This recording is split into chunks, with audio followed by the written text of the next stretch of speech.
This is Rainy Night Horrors. Outside, the storm brews, and with it comes something darker. Every drop masks a sound, every shadow holds a shape. You're not imagining it. You're hearing the truth. Listen closely. It's already here.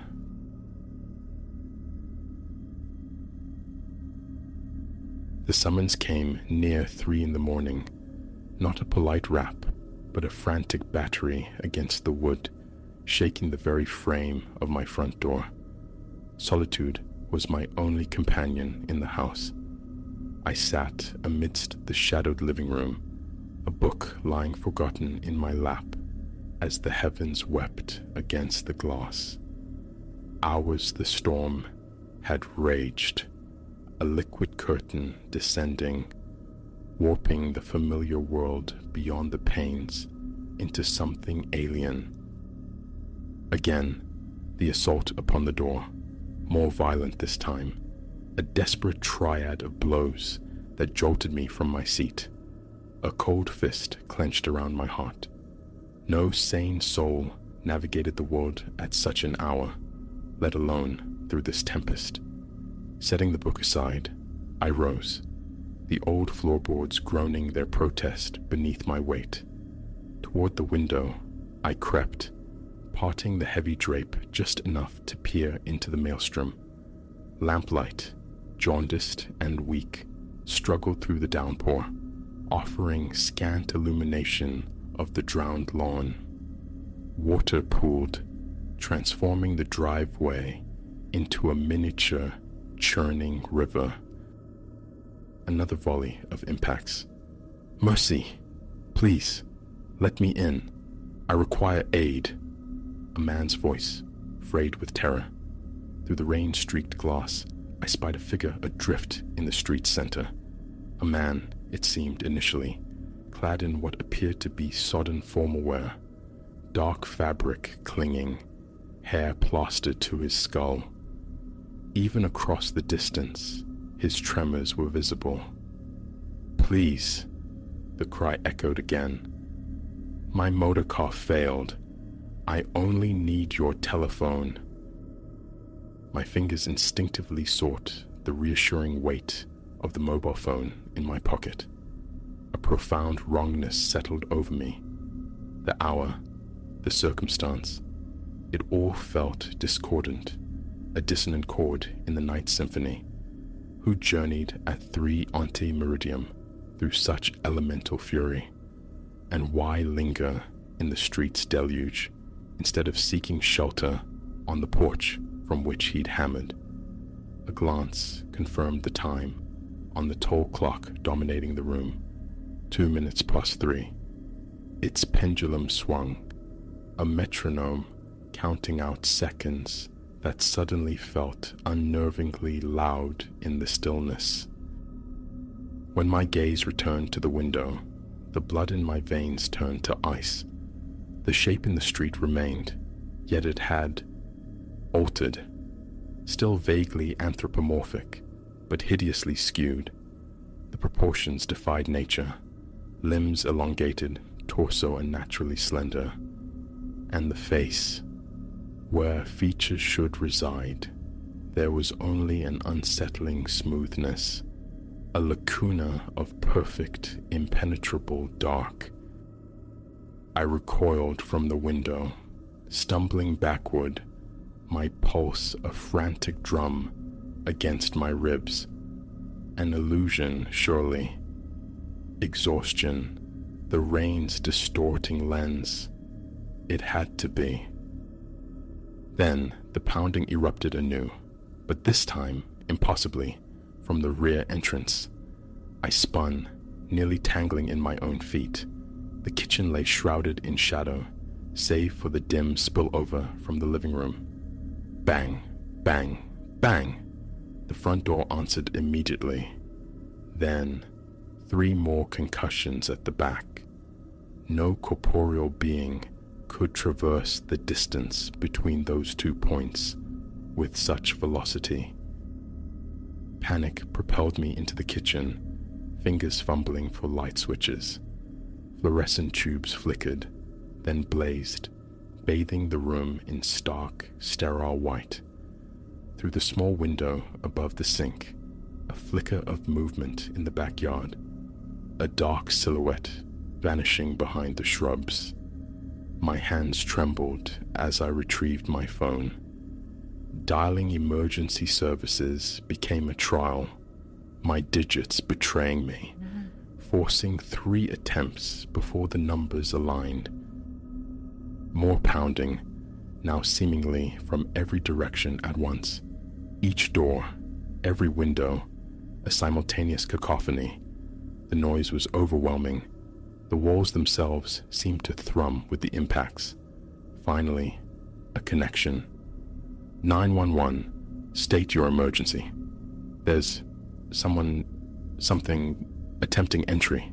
My voice fractured. Address is 3487 Oakhaven Street. Urgently. Sir, can you describe this individual? Another barrage of impacts made me flinch. I cannot.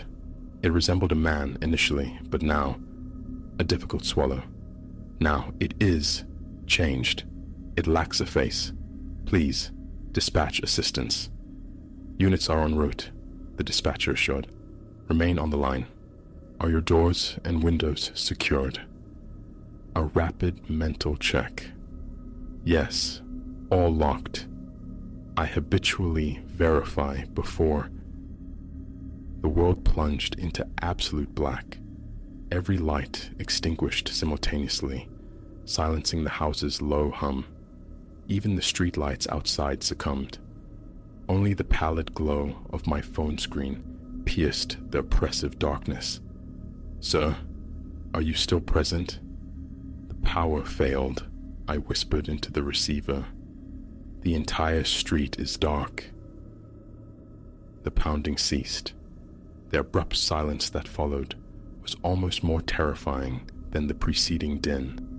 Rain persisted, a steady drumming on the roof, but all else was quiet.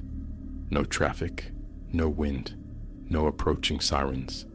Then I perceived it, a wet, dragging sound emanating from the living room, like something saturated being pulled across the floorboards. It's inside, I breathed into the phone. Dear God, something is inside my house.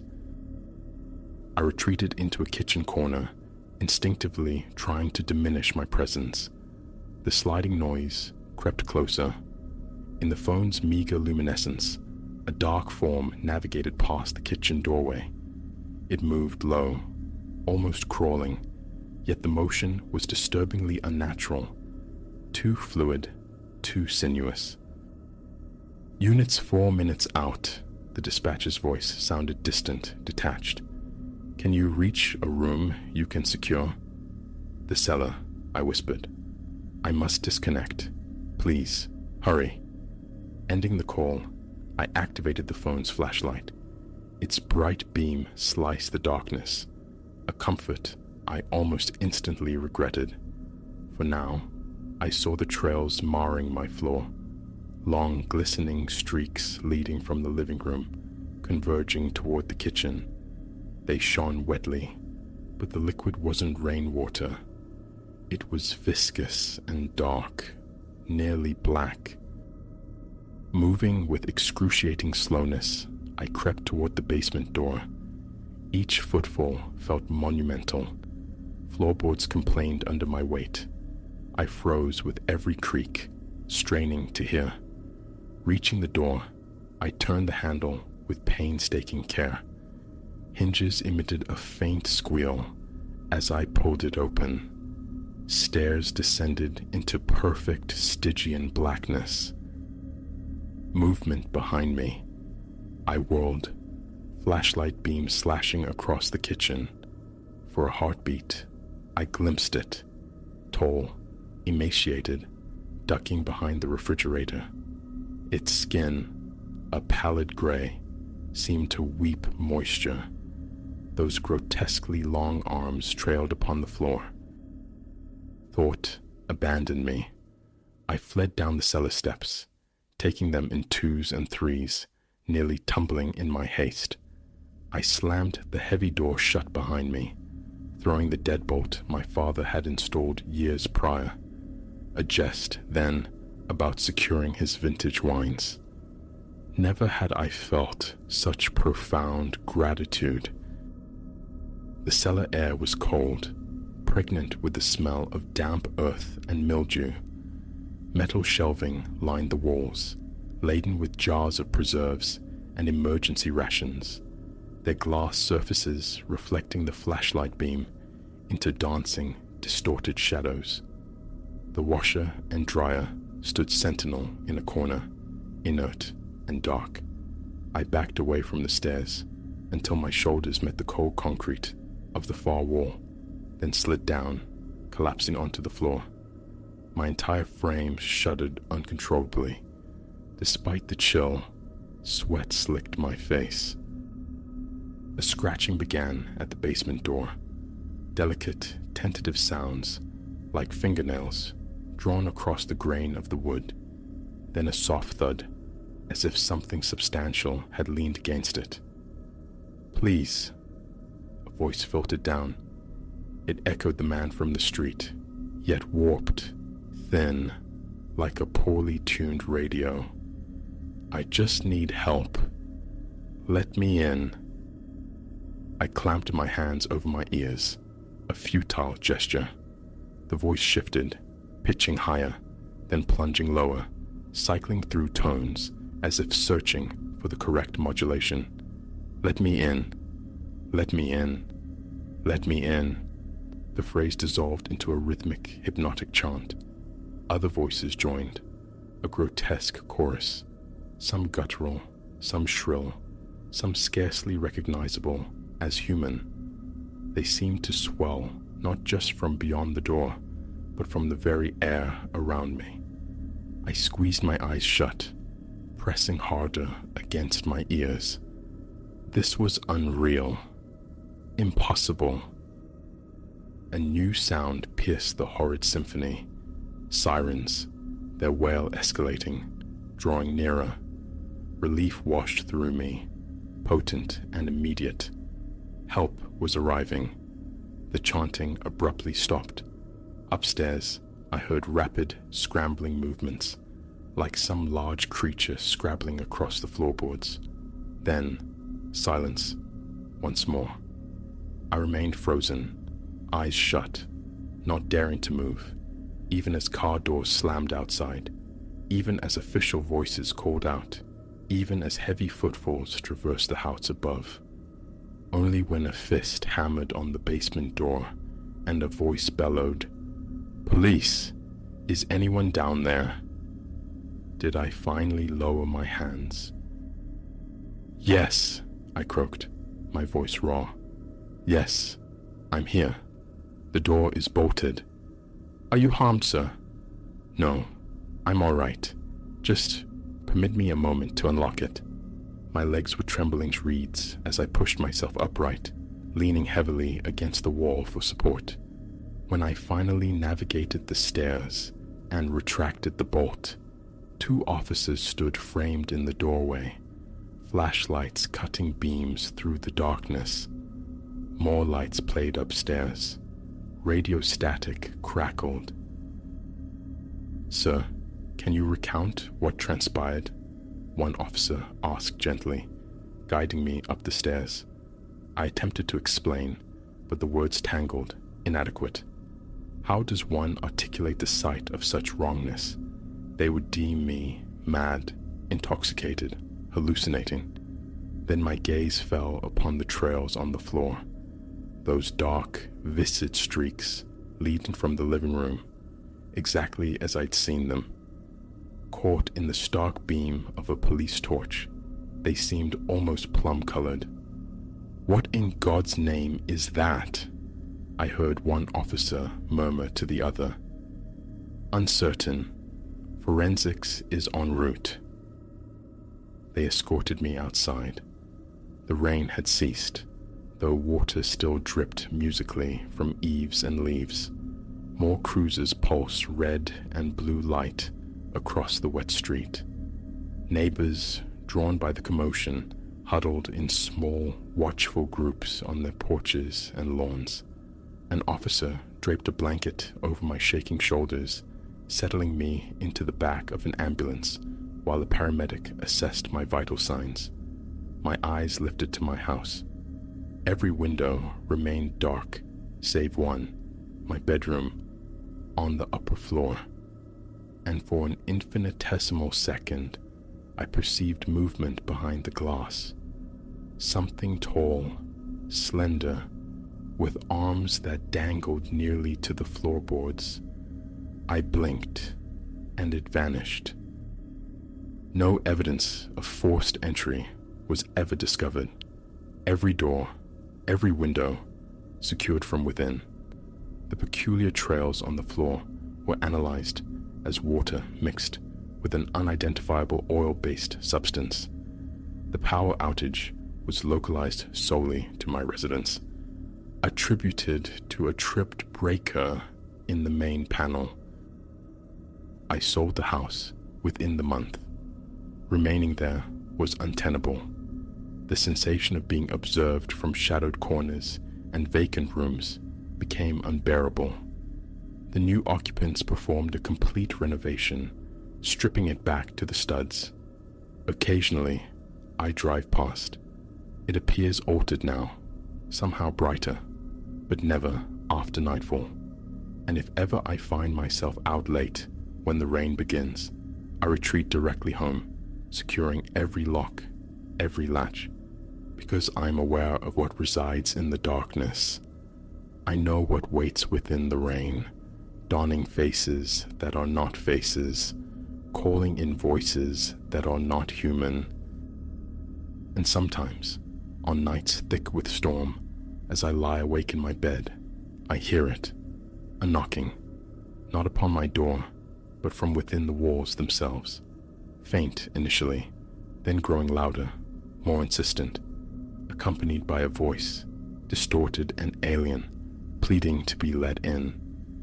I merely draw the covers tighter and pray for the dawn, because I have learned some doors are meant to remain forever closed. Some aid should never be rendered, and nothing wholesome ever comes knocking at 3 a.m.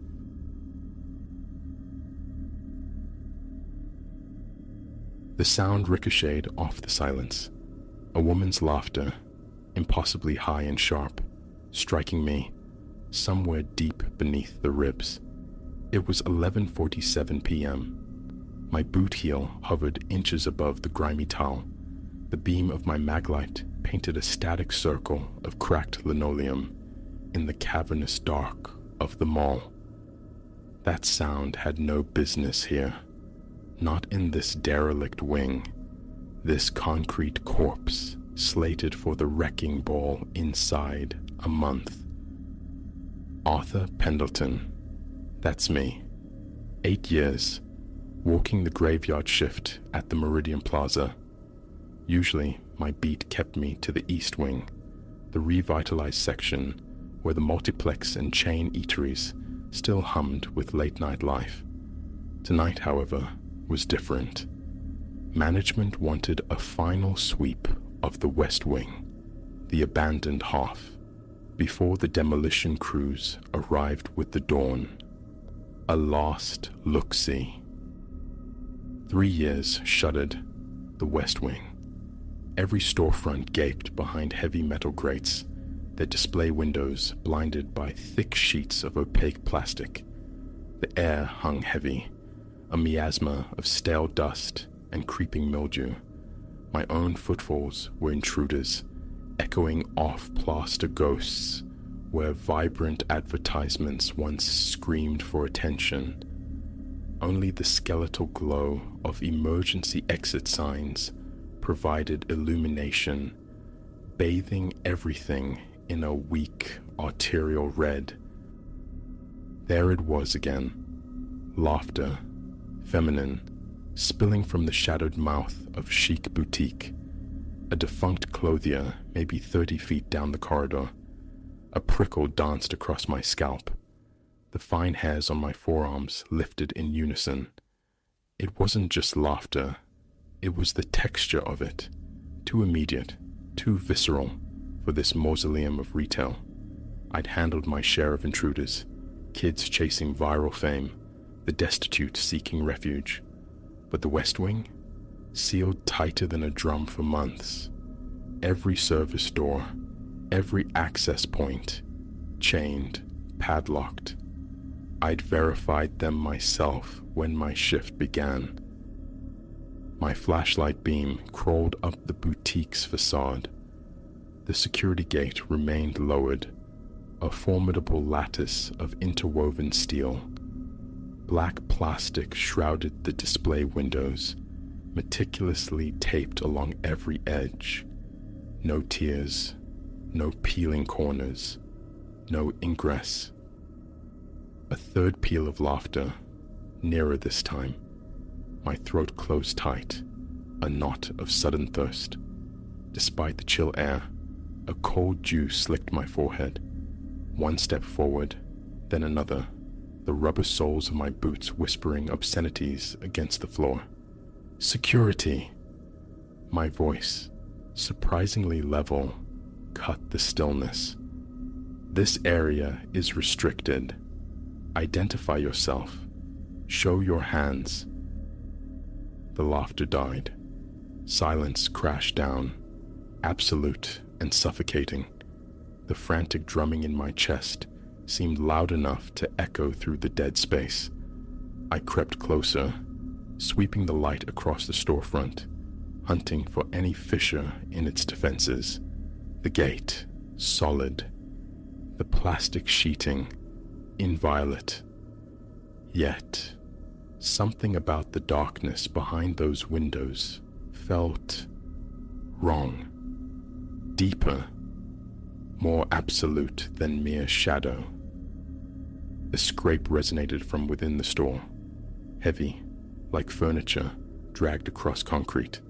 Then, footfalls, measured, deliberate, approaching the gate. My hand instinctively sought the radio clipped to my belt, but a wave of professional embarrassment stayed the motion.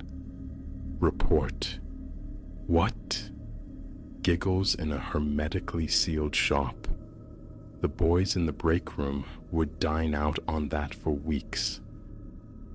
The footsteps halted, mere inches separating us, a barrier of steel and plastic between. I angled the maglite higher, attempting to pierce the gloom through the diamond-shaped gaps in the gate. Final warning, I managed. Who's in there? A soft thump against the metal right by my light beam. I flinched back. Another thump and another, like tentative fingers tapping one by one. The laughter resumed, transformed, no longer sharp but low, a wet, guttural chuckle that scraped the nerves raw. Retreating, my fingers now fumbled urgently for the radio. Static erupted as I depressed the transmit button. Control, Pendleton here. West Wing. Got a possible what? Phantom? Ghost? The tapping traversed the gate, left to right. It was replaced by a sound that turned my blood to ice, the shriek of fingernails scoring steel. Pendleton, say again. The radio crackled, dissolving into static hash. Signal breaking up. Behind the gate, the black plastic membrane swelled, just slightly at first, pregnant with unseen pressure. Requesting backup, I barked into the useless radio. West Wing, immediate. More static, then a terminal click. Dead. The bulge grew, distorting. The tapping ceased. A viscous, sliding sound took its place. My flashlight beam trembled, mirroring the tremor in my hand. Arthur. A whisper, barely audible, yet perfectly clear. My name, sighed from the other side. My legs turned to water. How? The name tag my brain supplied, a flimsy shield of logic against rising panic. It offered zero comfort as I watched the plastic stretch further, thinning, taking on an unholy approximation of a human visage pressing through. Indentations formed, suggestions of eye sockets, a nasal ridge, a mouth pulled impossibly wide in a silent rictus. The black material grew taut, almost translucent under the strain. I bolted. My boots hammered the tiles, a frantic rhythm against the pursuing laughter that now seemed to emanate from the very walls, echoing, multiplying. Red exit signs pulsed like frantic heartbeats, marking my path through the oppressive dark. Rounding a corner, I collided violently with a displaced planter bench. Pain flared in my hip. The mag light spun from my grasp, cartwheeling across the floor before its beam winked out. Swearing through clenched teeth, I scrambled upright. The laughter was closer, interwoven now with footfalls, running impossibly fast, closing the distance behind me. The exit door beckoned at the corridor's end, its sign a burning ruby promise. 50 feet, maybe less. An icy filament traced the nape of my neck. Fingers, yet not fingers. Too long, too cold. I surged forward, fueled by primal terror, lungs burning. The exit sign loomed. 30 feet, 20, 10. I slammed the crash bar with both palms, bursting into the humid embrace of the night air. I didn't stop running until the fluorescent sanctuary of the East Wing security office swallowed me whole. I collapsed into the worn vinyl chair, body racked with tremors. The overnight supervisor found me like that 20 minutes later. I spun a toe, attempted break-in, chased them off. He logged it without question, told me to ride out the shift in the office. I tendered my resignation the following morning, landed a new position within the week, daytime security, downtown bank, civilized hours, better compensation, and blessedly free of condemned architecture. The demolition crews began their work on schedule. Sometimes driving past during daylight hours, I'd watch the giant machines chew away at the West Wing structure, dismantling it piece by piece. But I never returned after dark. I had no desire to discover if the laughter lingered in the ruins, no curiosity about what, precisely, had been straining against that plastic barrier. Yet, sometimes, in the solitary quiet of my own apartment, when darkness presses against the windows, I hear it, that crystalline shard of laughter, and I wrestle with the questions. If I'd lingered just seconds more, would the plastic have yielded? Would I have seen its face? Would I understand how it knew my name? Sleep is a rare visitor on those nights, and I haven't worked a night shift since. There's one detail, though, that chills me more profoundly than the laugh, the shape, the whispered name. When I returned that final morning to submit my notice, I walked past the West Wing entrance, one last time, under the indifferent morning sun. Everything appeared mundane, gate secure, plastic undisturbed. But there, seared onto the steel links, were 5 distinct marks, spaced like skeletal fingers, where something had clawed its way across. The metal wasn't merely scratched, it was corroded, etched deep, as if by virulent acid. And beside those marks, articulated in the same corrosive script, Goodbye, Arthur. I walked out of Meridian Plaza and put it firmly in my rearview mirror.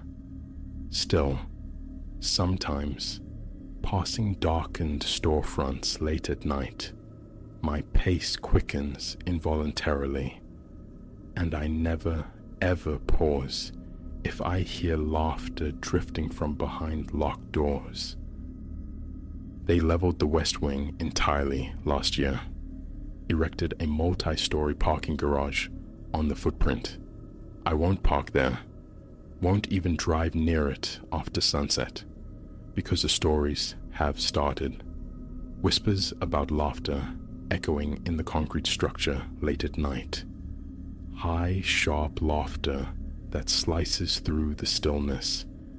And sometimes, they claim, if you strain your ears, you can hear it murmuring names. Names it recalls. Names it anticipates. I changed jobs again last month. Different city, clean slate, where the name Arthur Pendleton means nothing. It doesn't help. I double-check the deadbolts, sleep with a lamp burning, jolt awake drenched in sweat from dreams filled with manic laughter, because I carry a truth learned that night, a truth that irrevocably alters your perception of reality. Not all voids are empty, not all seals hold, and sometimes the entities that cackle in the darkness are collectors of names. They learn your name, and they possess infinite patience. So very patient. I am writing this as a testament, a warning. If your work casts you into desolate spaces after twilight falls, security, maintenance, whatever, heed this. Should you hear laughter where none should exist, do not seek its source. Do not announce your presence. Do not pierce the shadows with your light. Flee. Flee without hesitation, without looking back, because a glimpse is an invitation, and once it sees you, acknowledges you, it never truly lets you go. I know, because I feel it still, the phantom pressure of glacial fingertips on my neck, the sibilant whisper of my name breathed in that wet, aberrant voice, the cadence of footfalls dogging my steps when I walk deserted streets at night, closing the distance, relentlessly. My therapist diagnoses paranoia, a psychological fracture born of stress and isolation that night. But my therapist never saw the acid-etched farewell on that gate, never heard their own name invoked by the darkness. I pack my bags again next week. Another relocation, another attempt at anonymity. Futile, I suspect, because even now, as the house settles into its nightly quietude, I hear it, that familiar piercing laugh, drifting up the stairwell, those heavy, deliberate footsteps ascending, coming, closer. It's time to run again, but the weariness is profound. I am so very tired of running. The above text was recovered from a laptop found in an otherwise empty apartment in Denver, Colorado. The tenant, identified as Arthur Pendleton, formerly employed as a security guard at Meridian Plaza, was reported missing 3 months ago. His current location remains unknown.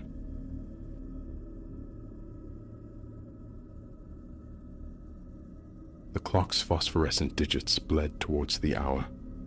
1:58 a.m. It began 3 weeks ago, this nocturnal haunting, coinciding with my maiden solo voyage into the sterile depths of Omnicorp Support Solutions.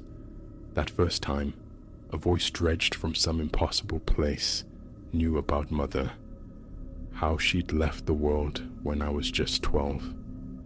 A truth buried deeper than bone, A secret kept sacrosanct between myself and Clara, and Clara's been nothing but memory and dust for over a year now. Here I sit, ensconced in my designated pod, the monitor's pallid glow illuminating the tension etched onto my face. 1:58 a.m. My palms leave slick trails on the cheap laminate desktop. 2 minutes. The countdown never varies. Omnicorp. Pennies exchanged for purgatory. The graveyard shift premium. A scant compensation for wrestling the disembodied rage of strangers and the insistent whispers of my own private phantoms. Training was a perfunctory march through scripts and system protocols. All seemed mundane until that initial intrusion. The cubicle partitions, slabs of institutional beige, rise around me like monoliths in a sterile desert, offering neither privacy nor comfort. The vast office floor stretches out, sparsely populated at this hour. Just me, 2 other spectral figures adrift in the fluorescent haze across the room, and Silas, the supervisor, sequestered in his glass box, communing with the flickering blue light of some streaming distraction. Above, the light tubes hum a low, incessant dirge. The recycled air, perpetually chilled, carries the faint scent of ozone and despair. 1:59 a.m. A frantic drumbeat against my ribs, loud enough, it seems, to echo in the hollow quiet. I've tried evasion, fabricated ailments, sudden emergencies. Silas's thinly veiled threats of termination hang heavier than the stale air. Attempts to trace the cause yielded nothing but the mocking finality of unknown. Attempts to record captured only digital snow, a hiss of static where the voice should be. The shrill summons of the telephone slices through the stillness. Unknown. Again. My hand trembles as the cursor hovers over the accept icon. I have to answer. It's the job. Failure invites Silas's documented displeasure. Omnicorp Support Solutions, Elias speaking. How may I direct your call? The voice returns, unchanged, like nicotine-cured leather rasped across static. Female, aged, weary. Elias Thorne, residing at 94 Arborview Lane, apartment 7C, birthed October 2nd, 1993, Mercy General Hospital, downtown precinct. My throat constricts. Mom, I need the nature of your query to assist you. Your mother, the voice states flatly. The porcelain ran crimson that August morning, 2005. You were 12. Discovered the aftermath, wearing that faded Meteors jersey, remember?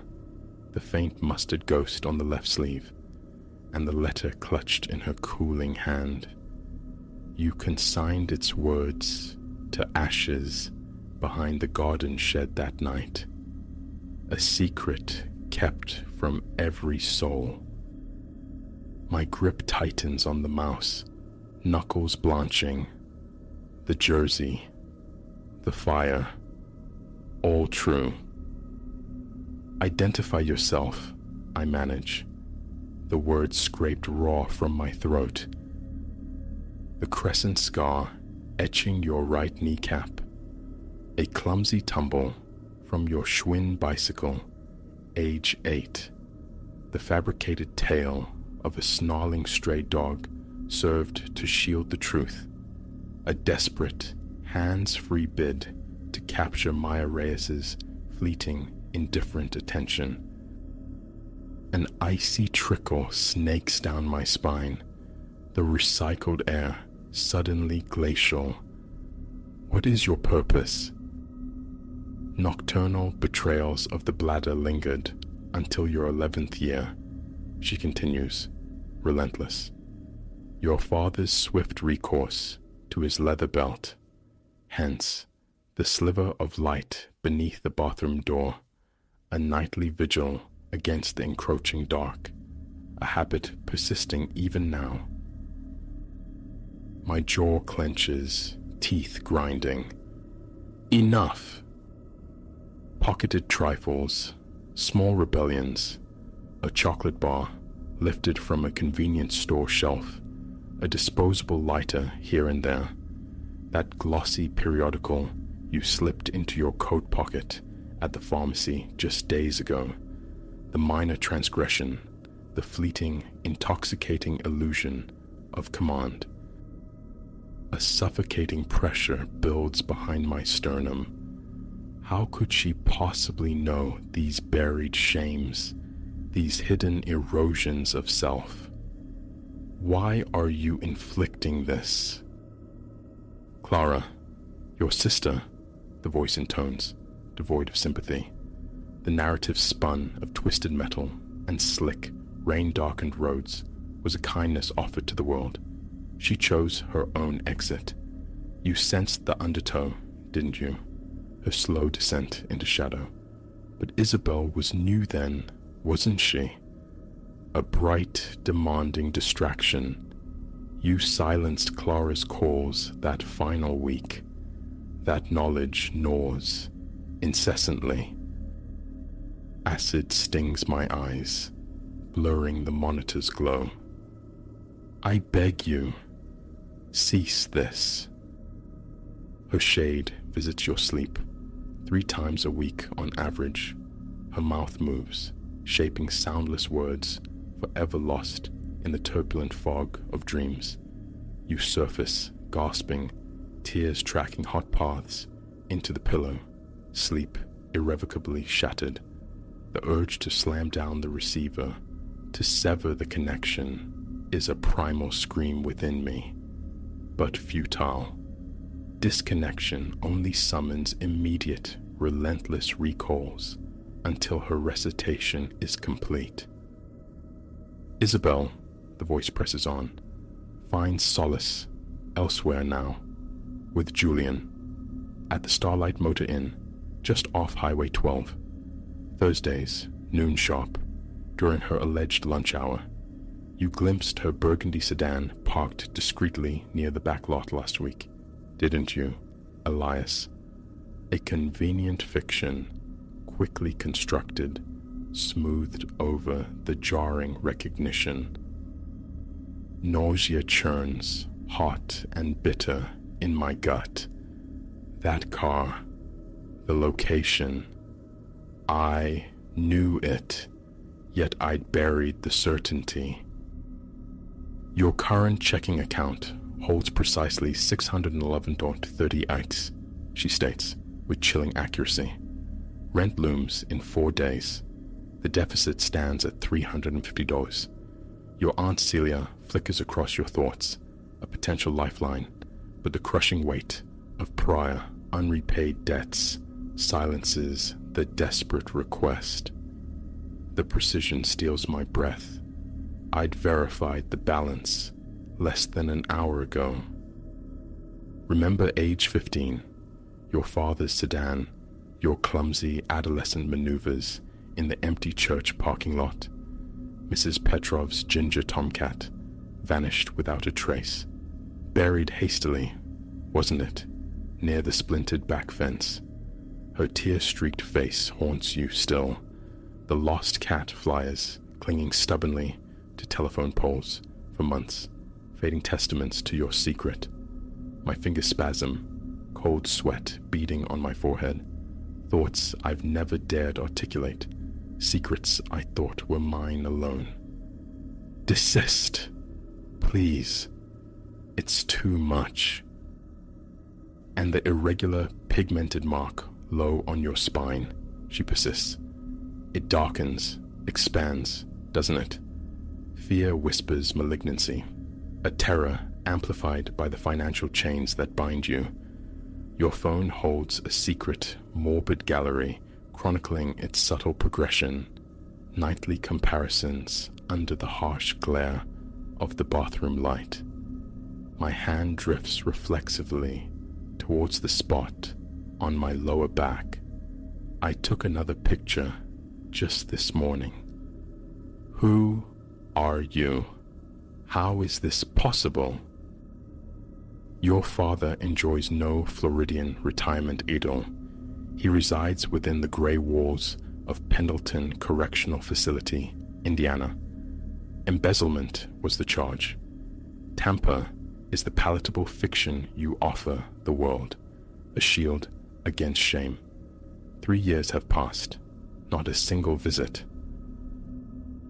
Each disclosure lands like a physical blow, excavating every buried shard of guilt and shame. What is your objective? What do you want from me? The utility knife, she says softly, nestled beneath the strata of invoices in your top desk drawer, acquired a fortnight past, a flimsy talisman against me, utterly futile. My gaze darts involuntarily to the drawer. It rests there, cold steel hidden under paper. Your time narrows, Elias Thorne, swiftly now. And who remains to mourn your passing? You've meticulously architected your solitude. You'll expire alone in that sterile apartment, undiscovered for 3 days. A frantic, suffocating pulse hammers in my ears, threatening to burst. Lies, that's not true. You can't dictate fate. Time bleeds away, Elias, the voice insists, almost gentle now. The persistent pressure in your chest. It isn't mere anxiety. The skull-splitting aches that plague you, not simply tension. The dizzy spells that steal your balance, not hunger pangs from skipped meals. These were warnings, ignored for months. The window of opportunity has irrevocably closed. The symptoms, she names them with terrifying precision. I have been feeling them. Why reveal this to me? Because someone must bear witness, the voice murmurs. Because truth possesses an insistent gravity. It surfaces eventually. Your name, I plead, a final desperate request. Just tell me who you are. Observe your monitor, Elias. My eyes obey, drawn to the screen. The digits flicker, morphing. 3:33 a.m. Impossible. Seconds ago, it was barely past 2. How did you... Consult your telephone handset. I pull the receiver away from my ear. Dead air. The console display shows no active line, no record of any call received since my shift began. Panic, cold and absolute, claws at my throat. I push back my chair, my legs trembling, unsteady beneath me. The cavernous room is utterly deserted. Silas's office, a dark, empty maw. The other workstations, powered down, lifeless. Then the pain erupts, a vice crushing my chest, radiating outwards, a fiery serpent coiling down my left arm. My mobile phone. I fumble for it on the desk. My fingers are numb, clumsy, unresponsive.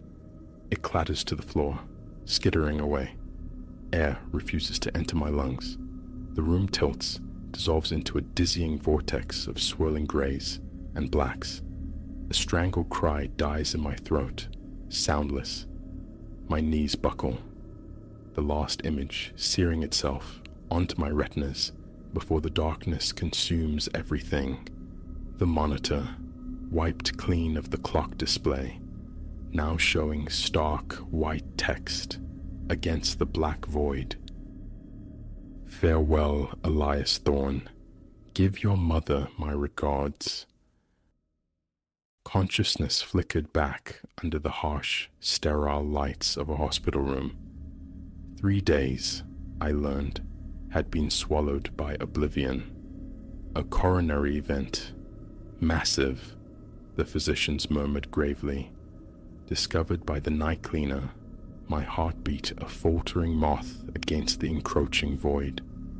My frantic, fragmented explanations, the voice, the impossible knowledge, the temporal anomaly, earned only sympathetic nods, prescriptions for calming agents, and pamphlets detailing psychiatric services. I severed all ties with Omnicorp, found new walls in a different part of the city, adopted a new, unlisted phone number, scrubbed my old identity clean. Yet, nightly, with chilling punctuality, at precisely 2 a.m., the new phone vibrates on the nightstand. Unknown caller. And each night, I lift it to my ear. Because something fundamental shifted in that sterile office, in that moment of predicted oblivion. I defied her script. I persisted. I am still here. But her knowledge persists as well.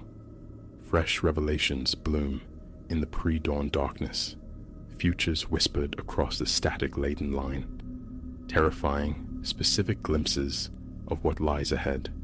Last night, the intersection of Astor and Elm, 9 to 17 tomorrow morning, a speeding courier van destined to ignore the crimson light. She detailed the precise detour required for survival.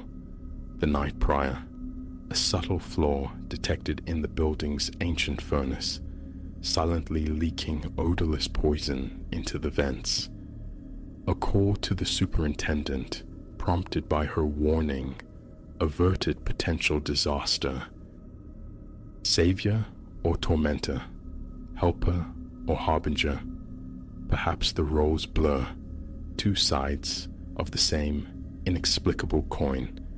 But I know I will keep answering, because sometimes the most terrifying truths aren't the buried secrets of our past, but the unavoidable realities of our future. It rings now. The witching hour returns. 2 a.m. again.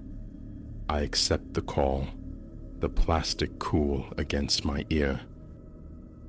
Elias, the familiar nicotine-rasped voice begins, devoid of preamble. Shall we discuss tomorrow?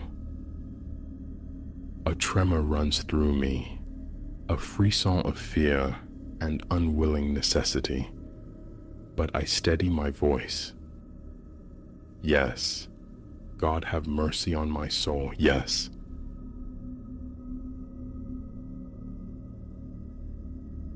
Sleep paralysis had always been its own private hell, a familiar treachery enacted by my own flesh. Night after night, I'd surface into immobility, a prisoner beneath my own ceiling, a suffocating weight pinning my chest, my body, a mutinous vessel. But there was solace, however scant, in the eventual climax, that desperate, thrashing break for freedom. I'd bolt upright, gulping air, swiping dampness from my brow, the adrenaline a harsh reset, a grim ritual, but mine alone.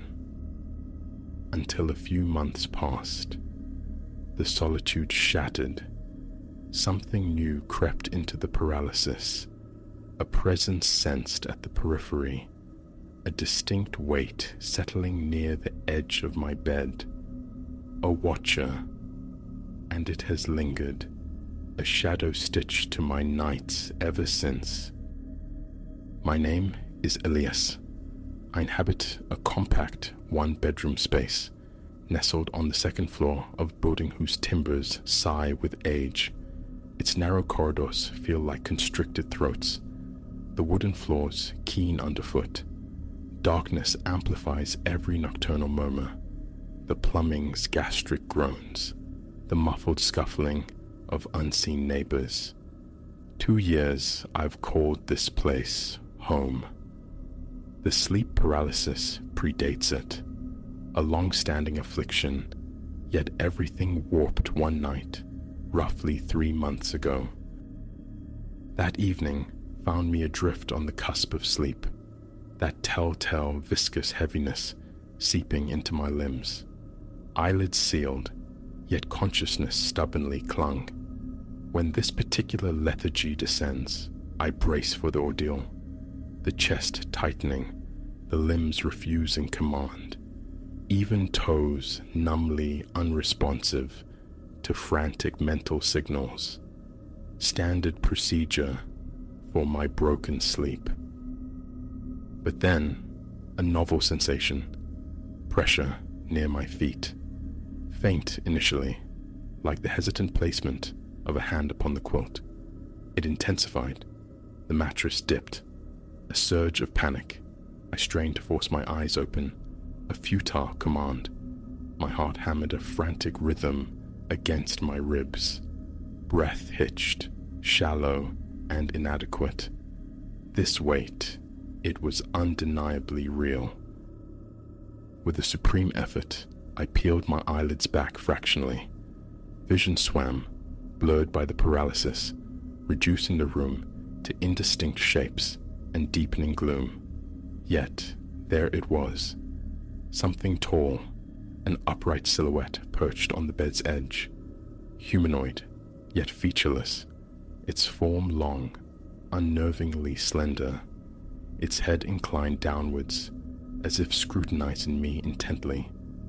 A low, resonant vibration reached me, not quite a growl, more a deep, subaudible thrum emanating from its vicinity. A scream built in my throat, a silent, desperate plea. My tongue felt thick, fused to the roof of my mouth. Then, abruptly as it began, the spell broke. Limbs jerked free. I surged upwards, drenched, the sheets clinging like a second skin. My heart threatened to batter its way out. I fumbled for the lamp, flooding the space with a weak light. The foot of the bed was empty, yet the phantom pressure, the feeling of its presence, remained. My hands trembled violently. My mouth was parchment dry. Sleep became an impossibility that night. That was the genesis, the first chilling confirmation that something shared my room. In the ensuing weeks, the visitation became routine. I'd awaken midnight, locked in that familiar bodily prison, and perceived the same towering, vacant form, sometimes seated sentinel at the bed's edge, other times standing starkly in a corner. Never a face, just an unnerving blankness atop an elongated neck, shoulders sloping acutely downwards. Each time, accompanied by that low, humming resonance, a sound that felt less like noise and more like a physical vibration in the air, perhaps an attempt at communication I couldn't decipher. After a fortnight of this spectral companionship, bedtime became a dreaded event. I fought sleep, seeking refuge on the living room couch, the television casting flickering, empty light. It offered no sanctuary. One pre-dawn hour, drifting off around 1 a.m., I awoke to the familiar paralysis. Eyes open, body inert. The TV had lapsed into standby, plunging the room into near blackness. Beside me, the couch cushions depressed. Turning my gaze with excruciating slowness, I saw it. The shape settled beside me, leaning closer. That thrumming hum vibrated directly into my ear like a distant, idling engine. My pulse pounded in my temples. I strained to raise a hand, to push it away, but my flesh remained traitorously still. When release finally came, the figure had vanished, but the fear intensified, metastasized. It wasn't confined to the bedroom. It was tethered to me. I stumbled to the kitchen, splashed frigid water on my face, standing under the stark fluorescent glare for a long half hour, skin clammy, stomach churning. Every creak from the hallway beyond sent a jolt through me. Peripheral flickers became potential movements. Was it my frayed nerves, or was the boundary blurring? I no longer trusted my perception. Days bled into nights of escalating dread. Sleep, when it came, inevitably invited the figure during paralysis. Terrifying, yes, but the waking hours became poisoned too. A persistent feeling of being observed shadowed me through my own apartment. Glances thrown towards darkened corners became reflexive. Did a silhouette just shift? Was that shadow merely a trick of the light? The sensation clung, cloying, and constant. Small defenses were erected. Additional lamps colonized the living room, banishing shadows from every conceivable angle. My bedroom door remained perpetually ajar, the hallway vista intended as reassurance. Yet, the brighter the artificial light, the more animated the remaining shadows seemed, dancing mockingly on the walls. Every bulb's flicker, my own reflection caught momentarily in a window pane, triggers for a stomach-lurching dread. My nights devolved into a miserable cycle. Anxiety, fractured sleep, jarring awakenings. One evening, desperation spurred action. I propped my phone on a tripod, aimed it at the bed, and pressed record. Proof. I needed tangible evidence that this wasn't mere phantasmagoria born of a stressed mind. If the camera saw it, I wasn't unraveling.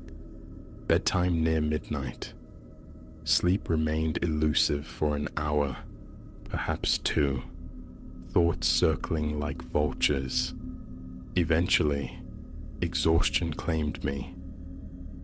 The next conscious moment was the return of that dreadful pressure, arms leaden, pinned, mouth sealed, eyes fixed skyward. That deep, resonant thrum filled my ears again. I strained my eyes, scanning the room's periphery without moving my head, and then I saw it, standing against the far wall by the closet, impossibly tall, its head grazing the ceiling, the featureless void where a face should be swiveled towards me. The humming seemed amplified, penetrating. A distinct coldness traced my arms, a chill seeping through the skin. Tears welled, blurring my vision further, trapped by my inability to blink properly. My heart's frantic cadence echoed in my ears. Consciousness threatened to fray. Then, the figure detached itself from the wall, took a deliberate step towards the bed. It leaned, looming directly above me. Breath hitched, trapped. A final futile surge of will against unresponsive muscles. It hovered there, an eternity compressed into seconds, until the snap, the violent release, the return of movement.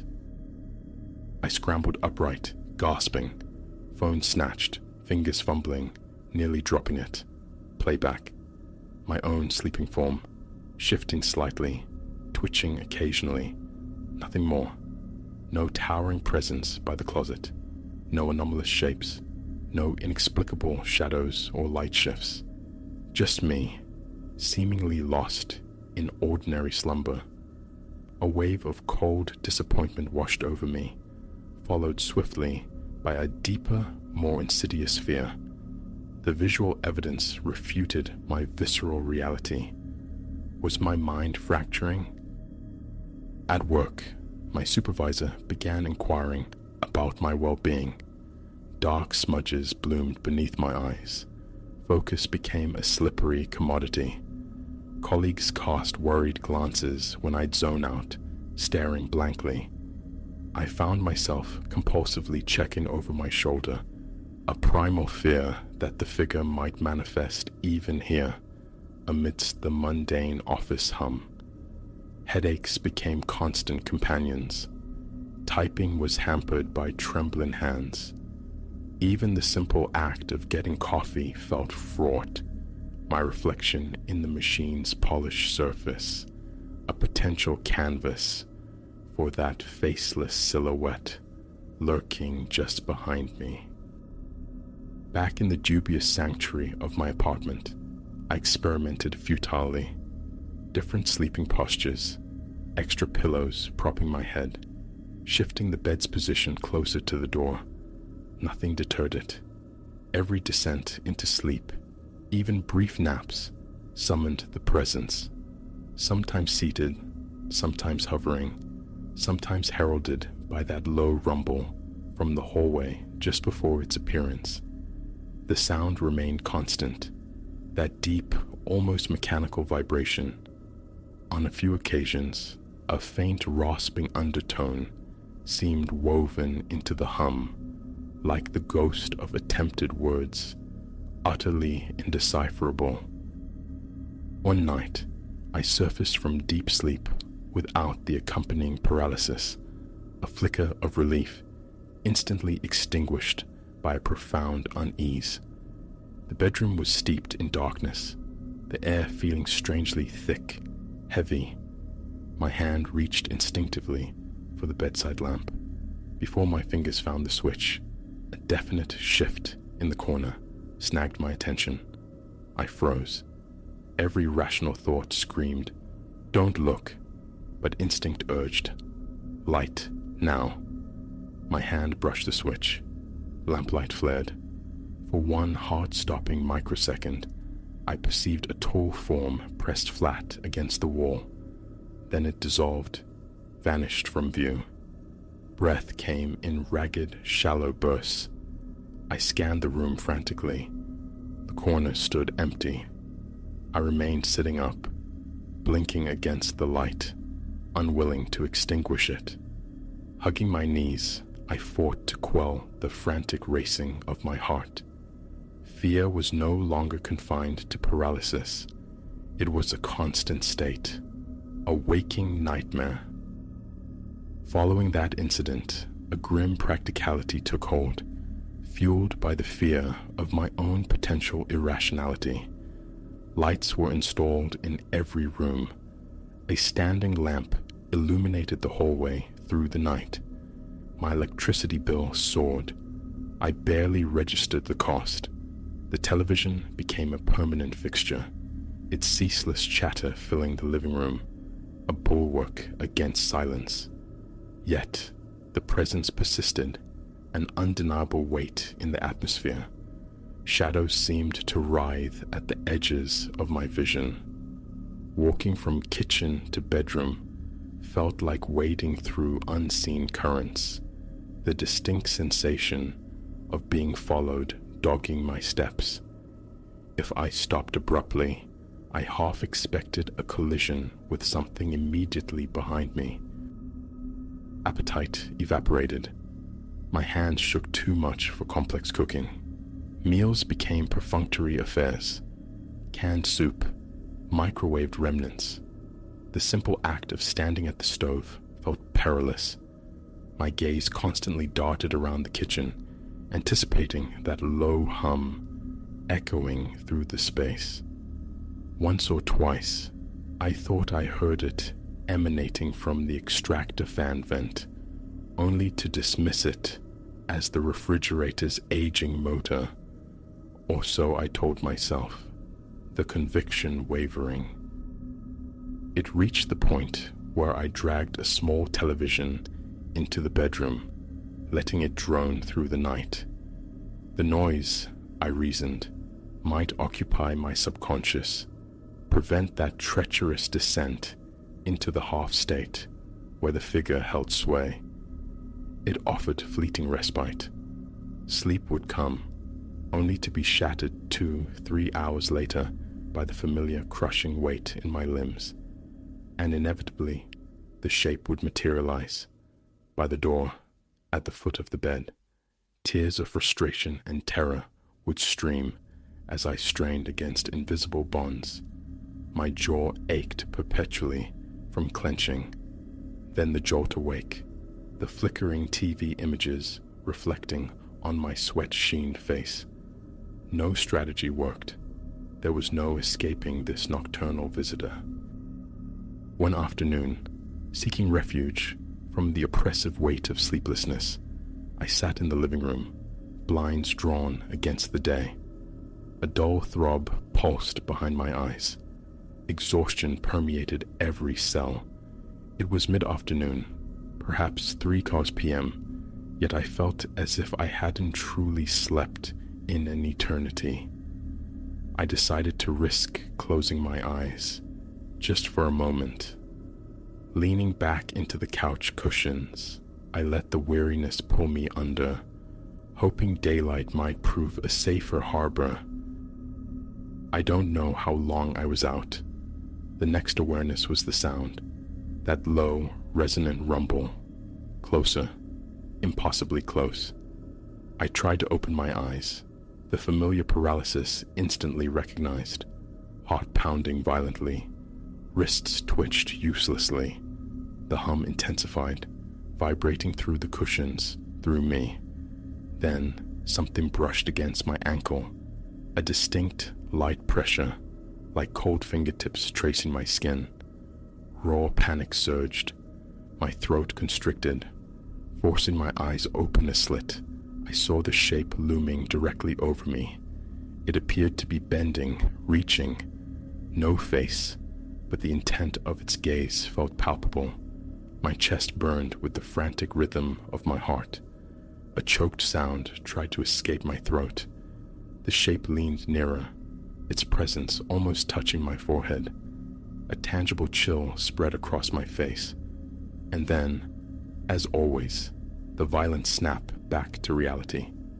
I lurched forward, nearly tumbling from the couch, gasping, heart hammering against my ribs like a trapped bird.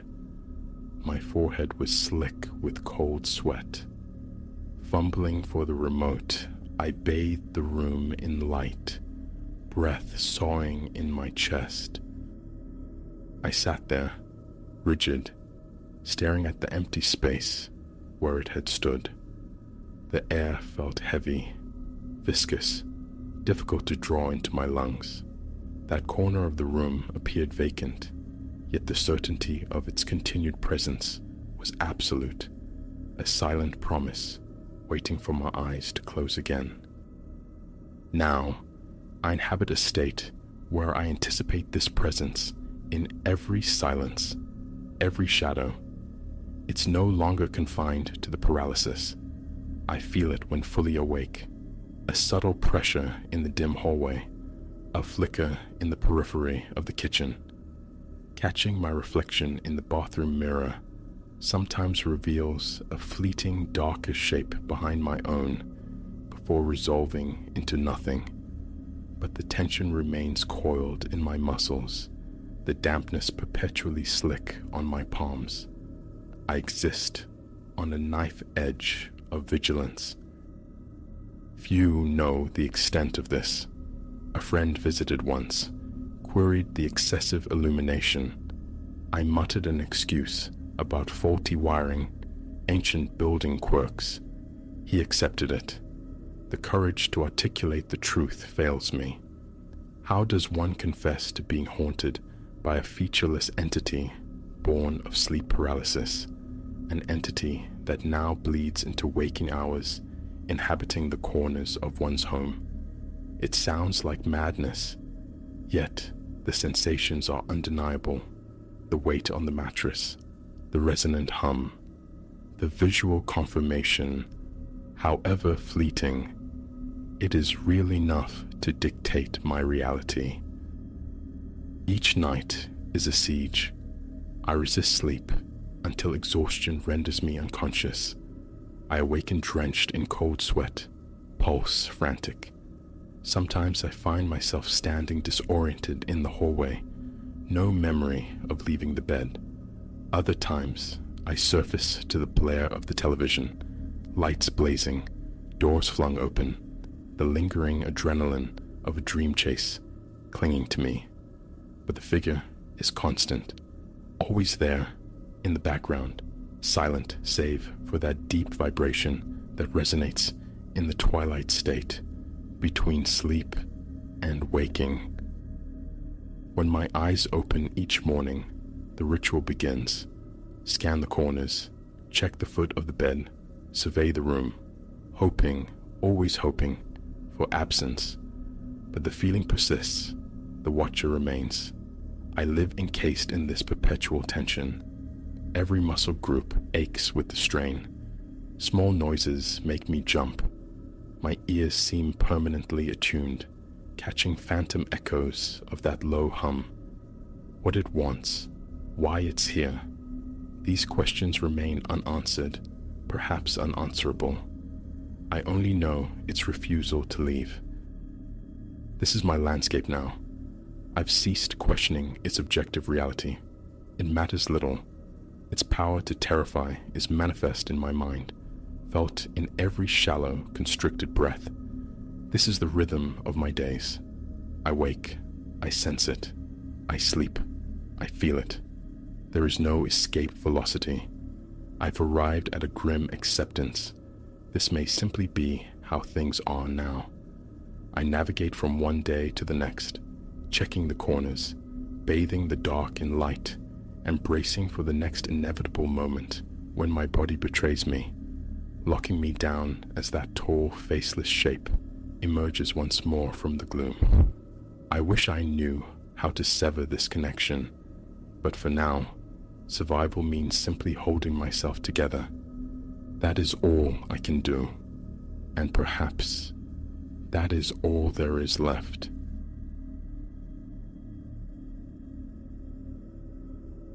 That hinge groaned, a sound like old bones complaining. 21 days we'd inhabited this shell on Elmwood Avenue, and 21 days I'd treated the cellar stairs as a precipice to somewhere I refused to go, a dank, subterranean pocket rank with the breath of damp earth. But Sophie's bright red ball had betrayed me, bouncing with cheerful ignorance down into the gloom. No more excuses. A lungful of stale air, the snap of the light switch shattering the quiet, and then the reluctant downward spiral. And there, set into the crumbling foundation wall, an impossibility framed in stone. A door utterly absent from memory, from blueprints, from reason. The Archer place. They'd practically given it away, a relic sighing under the weight of neglect. Clara, my wife, saw only the promise etched in the curve of the wraparound veranda. Our Sophie buzzed with the sheer novelty of walls that were hers alone. Me? Ownership felt solid, a tangible anchor. So we plunged into the chaos of cardboard mountains and the fumes of fresh paint, willfully deaf to the house's subtler whispers, pockets of unnatural cold clinging to the parlor air, bulbs that stuttered like dying heartbeats, faint skitterings behind the plaster I'd readily blamed on industrious vermin. Ignorance felt like bliss, until that moment, bathed in the sickly fluorescence, staring at the thing that shouldn't exist. The whispers suddenly screamed. Ancient, it radiated age, a deeper vintage than the surrounding structure. The wood, near black and scored by time, bore carvings, not mere decoration, but unsettling sigils that seemed to writhe just beyond the edge of comprehension. No knob, no latch, only a single pitted iron ring, weeping rust stains down the grain, and its stature, barely tall enough for Sophie to pass through without stooping, a child-sized portal. Clara? my voice thin in the vastness of the cellar. "Could you come see this?" Her tread overhead, lighter on the descent. "Miles, find Sophie's ball?" Then silence. A sharp intake of breath beside me. Merciful God, what is that? "You've never seen it?" Pointless question. Her stunned expression was answer enough. "It wasn't on the inspection," she whispered, eyes locked on the anomaly. "It wasn't here." "Miles, how?" My fingers hovered near the cold iron ring, a primal warning thrumming in my veins. "Don't." "Do we?" Clara began, her voice a thread. But Sophie's bright summons floated down from the sunlit world above. "Mama, Papa, did you find my bouncy ball?" A shared glance, heavy with unspoken dread. "Later," I managed, the word tasting like postponement, not resolution.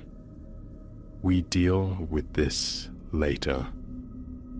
Upstairs, the basement door clicked shut, a flimsy barrier against the questions churning below, but the image of that small carved portal remained, burned onto my retinas. Later, cocooned in the false normalcy of the kitchen, we sat opposite each other, untouched mugs of coffee radiating a pathetic warmth between us. "The agent," Clara stated, her voice flat. "Tomorrow. Maybe it's some forgotten access? A coal bin?" I gave a non-committal nod. But coal bins don't wear symbols that crawl under your skin. They don't emanate a silence that feels louder than noise. "Yes," I agreed, the lie sticking in my throat. Morning. Sleep was a shallow, restless sea. Then, somewhere near the soul-chilling hour of 2, it began. A dull thump from below. Then, scrap. The sound of weight dragged across concrete. My breath hitched. Clara shifted beside me, sensing my tension. "Miles, what is it?" "Shh." I strained my ears. Thump. Scrap. Louder now, undeniably subterranean. Her fingers dug into my arm. "What is that?" Adrenaline surged, cold and sharp. I swung my legs over the side, the floorboards cold beneath my feet. The old Louisville slugger felt heavy, inadequate in my hand. "Stay here. I'll see." "No, Miles, please." Her voice was tight with fear.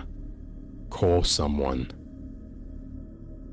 "Probably just pests," I lied, moving towards the bedroom door. "Back in a minute." The lie felt thin as cobwebs.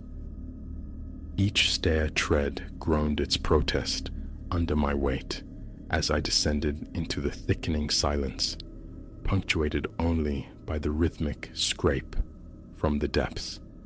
My hand trembled, reaching for the basement door's knob. Below, darkness pressed against the small, high windows, barely diluted by the distant streetlights. Fumbling, heart hammering against my ribs, I found the switch. The fluorescent tube overhead buzzed, hesitated, then flooded the cellar in stark, sterile light. My gaze snapped to the far corner. Open. The small, impossible door hung ajar, gaping like a wound into absolute, impenetrable black. The scraping intensified, emanating from that void. One step, another. The bat felt like a child's toy. "Who's there?" The words cracked, fragile. Silence crashed down. The scraping ceased. And then, spilling from the Stygian dark beyond the threshold, a sound that froze the marrow in my bones. Laughter. Soft, high-pitched, unmistakably a child's giggle. I staggered back, the bat slipping in my sweat-slicked palm. "Sophie!" A strangled whisper. Absurd. Impossible. I'd seen her sleeping, safe in her sun-yellow room. The giggle echoed again, closer now, laced with something cold and ancient. And then, slowly, deliberately, a hand emerged from the blackness, small, white as bone, its tiny fingers curled around the jagged edge of the doorframe. Primal terror uncoiled in my gut. I turned and fled, up the stairs, clumsy, desperate, lungs burning. The basement door slammed behind me with the force of a gunshot. I leaned against the wood, shuddering, sucking air in ragged gasps. Clara stood white-faced at the landing. "Miles! Oh God, what was it? What did you see?" No words came. I could only shake my head, waving her frantically back towards the upper floor. Our first instinct, unified and sharp. "Sophie." We burst into her room. She lay undisturbed, breathing softly amidst her stuffed menagerie. Relief, potent and dizzying. Then, retreating to our own room, we wedged a chair under the knob, prisoners in our own home. Dawn arrived pale and uncertain. We made the call. The agent, Ms. Albright, arrived radiating professional calm, murmuring reassurances about settling noises and old house character as we led her towards the cellar. "I'm quite sure there's a simple explanation." Her voice trailed off as her eyes fell upon the small, dark door. The practiced smile dissolved. "That," she breathed, her composure fractured, "was not here. I swear it." We recounted the night's terrors, the sounds, the giggle, the hand.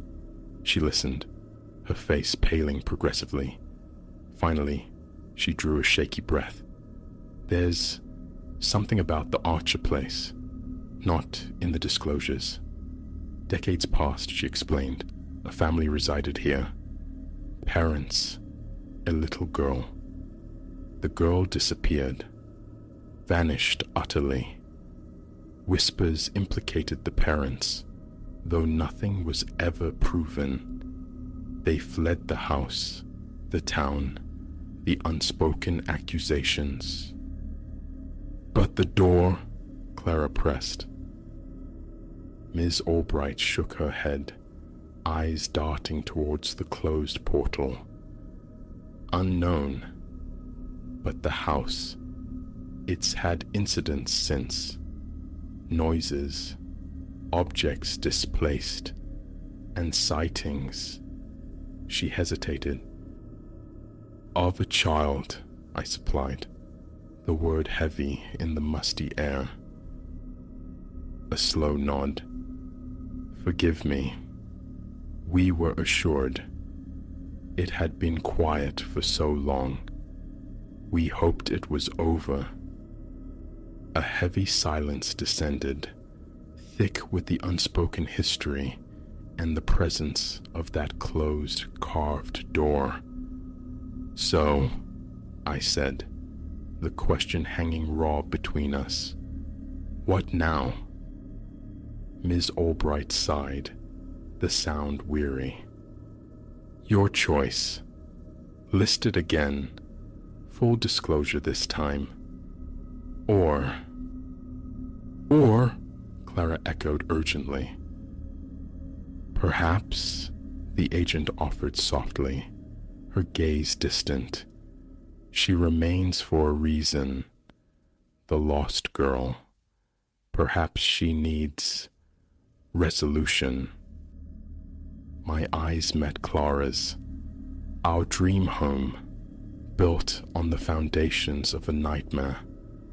Could we raise Sophie here, shadowed by another child's sorrow? We stayed.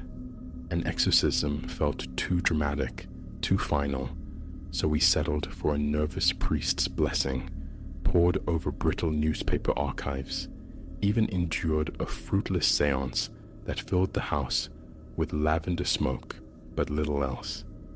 And the house seemed to exhale. The scraping ceased. The spectral hand remained unseen. Yet, the quiet isn't complete. Sometimes drifting on the edge of sleep, or alone in the hush of midday, I hear it, faint, ethereal, a child's giggle echoing from the cellar's depths.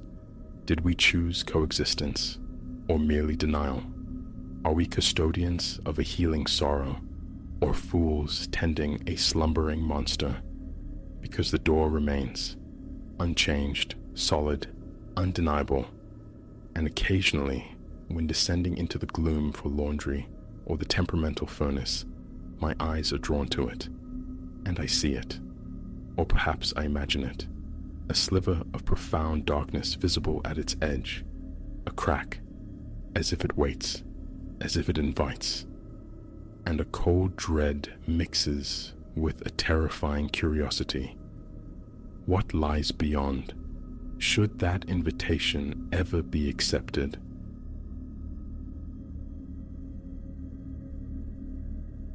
The sharp fracture of wood underfoot shattered the quietude. I went utterly still, my skewer laden with charring sugar, hovering motionless above the campfire's hypnotic dance. Around me, the forest, a welcoming tapestry of green and gold by day, had transformed with the descending twilight into a wall of deepening, inscrutable shadow. My own breathing felt impossibly loud against the fire's insistent crackle as I strained to decipher the sound. It came again, no woodland creature this time, but the distinct cadence of footfalls, heavy, measured, deliberate. I'd sought refuge in these trees, a solitary escape from the city's relentless clamor. Now, a cold tendril of fear traced its way up my spine, reminding me with brutal clarity just how profoundly alone I was. With painstaking slowness, I lowered the skewer to the needle-strewn earth, my fingers closing around the cool metal cylinder of the torch beside me. Its beam sliced aggressively into the encroaching gloom, painting the tangled underbrush at the campsite's perimeter in stark relief. Illusory shapes writhed between the trunks.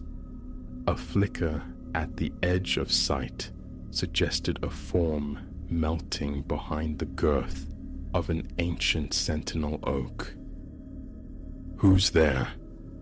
The question escaped my lips, a thin, trembling thread of sound in the vast quiet. "Is anyone out there?" Only silence responded, punctuated by the sigh of an evening breeze stirring the canopy. I rose, my limbs feeling unsteady, foreign. Perhaps it was merely imagination, the solitude breeding phantoms in the periphery. But then, a definite slip of motion, just beyond the torch's luminous reach. My pulse hammered against my ribs. A dark shape, swift and purposeful, navigated the trees, hugging the deepest folds of shadow. Instinct, raw and primal, screamed, "Run!" I smothered the campfire with frantic scoops of dirt, plunging the small clearing into near absolute blackness. Guided only by the torch's wavering eye, I fumbled with my pack, stuffing essentials inside with clumsy haste. Canteen, nuts, the folded map. The footsteps, however, were drawing nearer, no longer bothering with stealth. They knew I'd seen them. They were closing in. Abandoning the tent and remaining supplies, I bolted into the woods, the torch beam bouncing erratically, illuminating fleeting glimpses of a hostile landscape. Branches lashed at my face like angry whips. Roots snaked across the path, seemingly intent on tripping me. Sheer terror was my engine, propelling me deeper into the unfamiliar wilderness. After an eternity compressed into minutes, I collapsed against a rough-barked tree, lungs burning, desperate for air. Panic tightened its grip as I tried to get my bearings. I had fled blindly, heedless of direction. The truth struck with physical force. I was irrevocably lost. My hand scrabbled inside the pack for the map, the compass, but they weren't there, left behind in the chaotic scramble. My phone, predictably, showed no signal, its battery icon flashing a desperate red. Nearby, a twig snapped with startling clarity. A choked cry died in my throat. They were still behind me. How could they track me so precisely through this suffocating darkness? I scrambled onward again, noise discipline forgotten.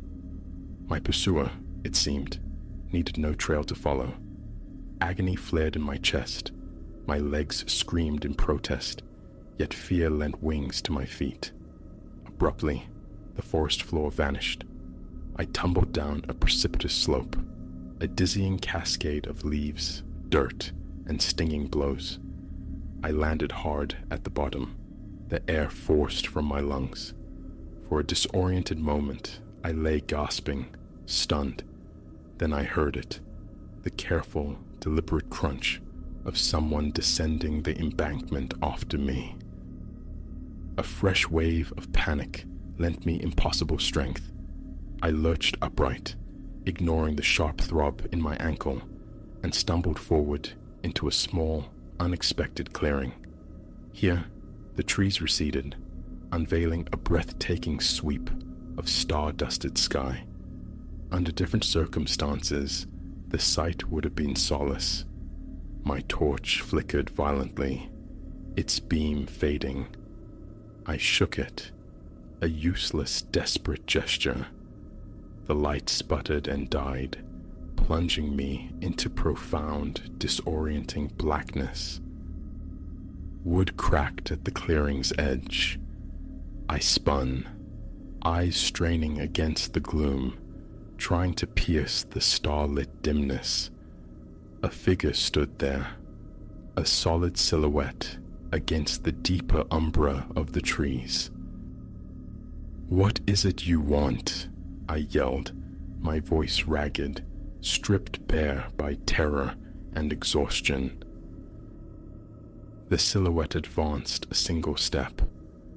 "I want you to listen," a deep voice resonated, surprisingly calm. I retreated, hands instinctively raised. "Stay away. I'm armed." The bluff felt pathetic, hollow, but it was all I possessed. The man, I could discern the form now, paused. "No, you aren't," he stated, his tone almost unnervingly gentle. "You left everything at the camp, including this." He raised an object. It caught the faint starlight, glinting wickedly. My own hunting knife. A chasm opened in my stomach. He'd been there, searched my belongings. How long had he been watching? "Who are you?" I demanded, fighting to keep the tremor from my voice. "Why are you doing this?" He moved closer still. Tall, broad, clad in dark attire, that merged with the night. A beard shadowed his lower face. A cap obscured the rest. "My name is of no consequence," he said. "What matters is why you're here, Elara." The world tilted violently. He knew my name. The impossibility of it stole my breath. "How do you know?" He anticipated. "Who I am. I know a great deal about you, Elara. I know you came here fleeing something or someone." My thoughts fractured, racing. A private detective, hired by Marcus? As if plucking the thought from my mind, the man slowly shook his head. "I don't work for your ex-husband, if that's your concern. I'm here because I want to help you." "Help me?" A brittle laugh escaped me, teetering on the edge of hysteria. "By stalking me through the wilderness in the dead of night."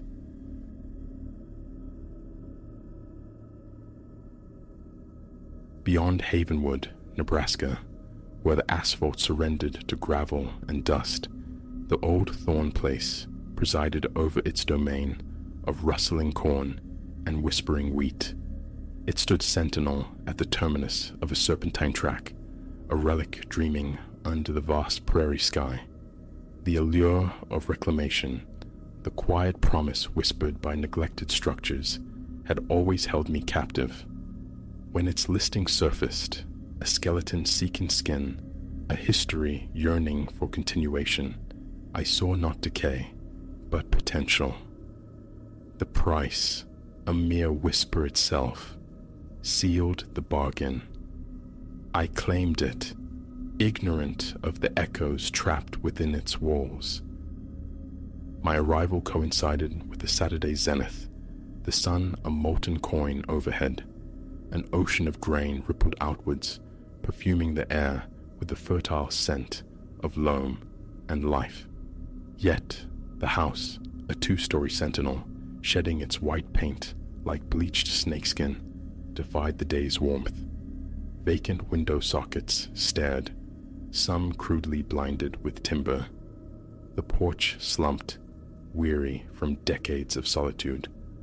My truck tires chewed the gravel drive, the sound unnervingly loud in the profound quiet. Approaching the threshold, an inexplicable current traced my spine. Here, the air possessed a different temper, a coolness that belied the sun's dominion. The heavy plank door resisted, then groaned open on protesting hinges, the sound swallowed by the waiting emptiness. Inside, twilight reigned. Dust motes pirouetted in the slanted shafts of sunlight, piercing broken panes, illuminating a tableau of neglect. Cobwebs draped corners like spectral lace. I deposited my toolbox near the grand staircase, its shadow stretching long across the floorboards. The main room was cavernous, dominated by a hearth wide enough to swallow secrets. Furniture huddled beneath shrouds of white linen, spectral shapes in the gloom. I tugged a sheet free, revealing the ghost of a sofa, its fabric frayed, exhaling the musty breath of damp and decay. My intention was to cleanse, to impose order, but a subtle dissonance arrested me. A door, tucked away at the room's far end, hung slightly ajar, a silent invitation. Drawn by an insistent curiosity, I nudged it wider. A narrow corridor unfolded, leading deeper into the house's heart. Portraits hung askew, their unfamiliar faces regarding me from the past. One arrested my gaze. A family posed before this very house, their smiles frozen, yet their eyes seemed to plead from hollow depths.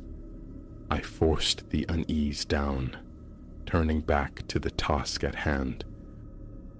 Hours bled into one another, marked by the scrape of brushes and the rhythm of wiping away time's residue. As the sun dipped low, painting the dusty air in hues of apricot and rose, I sought respite on the dilapidated sofa. The house settled around me, a symphony of creaks and groans, the language of old wood. Then a distinct sound fractured the quiet. Footfalls, deliberate, on the floorboards overhead. My pulse leaped. I rose, gaze fixed on the shadowed staircase. The steps descended, growing louder, nearer. Retrieving a flashlight from my tools, I moved towards the stairs, my own cautious tread adding to the unsettling chorus. The upper landing stretched before me, a corridor flanked by tightly shut doors. Is anyone present? My voice, thin in the stillness, elicited no response. A deep breath did little to quell the tremor in my hands. The footsteps ceased abruptly. I advanced, the flashlight's beam slicing the oppressive darkness. At the corridor's end, one door stood partially open, a sliver of light escaping from beneath. Pushing it inward revealed a small bedchamber. Disorder reigned, the bed unmade, garments strewn like fallen leaves. A tarnished mirror hung opposite, its surface fractured, reflecting a distorted image of myself. Stepping closer, I wiped at the grime. My reflection stared back, but behind it, hovering in the mirrored doorway, a silhouette, dark and indistinct. I whirled around. Nothing, only empty air and the frantic thrumming in my chest. Turning back to the glass, the apparition had vanished. Retreat. The imperative screamed in my mind. It was time to yield the house to the night. Descending the stairs, a whisper coiled through the air, faint yet chillingly clear. Help me. I froze, straining to hear. It came again, closer, intimate. Help me. Raw panic surged. I snatched my belongings, lunging for the front door. As my hand reached the knob, the heavy panel slammed shut with violent finality. I wrestled with it, rattling the wood, but it held fast, mocking my efforts. The whispering intensified, swirling around me now, a chorus of disembodied pleas. Help me. Desperate, I threw myself at a window, struggling with the swollen frame, but it refused to yield. The whispers grew insistent, pressing in, accompanied by the palpable weight of unseen eyes. Backing away, I fought for composure, my thoughts scattering like startled birds. The cellar, perhaps an egress lay hidden there. I remembered a door near the back. Clutching the flashlight, I navigated towards it, finding it now swinging gently open on its own accord. I slipped through, into the embrace of the cool night air, a stark relief from the suffocating tension within. Without a backward glance, I sprinted down the dirt track, the looming silhouette of the house pursuing me in my mind. Inside the truck's cab, doors locked, I leaned against the wheel, breath tearing raggedly from my lungs. The house stood distant, inscrutable, under the cloak of night. The engine roared, shattering the silence. As I pulled away, a compulsive glance in the rearview mirror revealed only darkness swallowing the farm. Dawn found me drawn back, compelled by a need stronger than fear. Sunlight gilded the fields, the air sharp with morning's promise, yet the house retained its aura of disquiet. I parked, approached with trepidation. The front door yielded easily this time. Inside, the familiar dust lay thick, but superimposed upon it were fresh footprints, not mine. They led, inevitably, towards the shadowed hallway. Heart hammering, I followed their trail to the rear of the house, to the basement door. Yesterday locked, today ajar. I descended into the earth's cool breath, flashlight beam cutting through the subterranean gloom. The air hung heavy, thick with the scent of mold and damp stone. Tools lay scattered, forgotten furniture loomed in corners, but my attention snagged on a small, intricately carved chest standing alone in the center of the earthen floor. Kneeling, I lifted the heavy lid. Letters, brittle with age, and faded photographs filled the interior. Sifting through them, the story of Elias Thorne emerged, a man besieged by financial ruin, fractured by family discord. One missive spoke elliptically of a disappearance. Lenora, his wife, vanished years ago, leaving only questions. The photographs depicted a smiling family, now haunted by the specter of her absence. A chill permeated deeper than the cellar's damp. Elias's secrets were woven into the very fabric of this place. As my fingers brushed the lost letter, the basement door slammed shut above. I recoiled, the flashlight beam sputtering. The whispers returned, amplified, desperate. "Help me!" The plea echoed off the stone walls. I scrambled to my feet, clutching the fragile papers. A flicker of movement in the periphery. Turning, I saw her, a spectral form coalescing in the corner. Lenora. Her face was drawn, her eyes vast pools of sorrow. She drifted towards me, soundless on the concrete. I retreated instinctively. "What is it you seek?" The question trembled on my lips. Her translucent hand reached out, passing through mine like mist. "Uncover the truth," she breathed, the sound barely disturbing the air. "Help me." Understanding dawned. Her essence was tethered here, yearning for resolution. I nodded, the promise forming silently. Her form dissolved, the oppressive weight in the air lifting slightly. The basement door clicked open. I fled upwards, propelled by a newfound purpose. The ensuing weeks became a pilgrimage into the past. I haunted the Havenwood Library archives, immersing myself in brittle newspaper columns and dusty public records, seeking traces of Lenora Thorne's vanishing.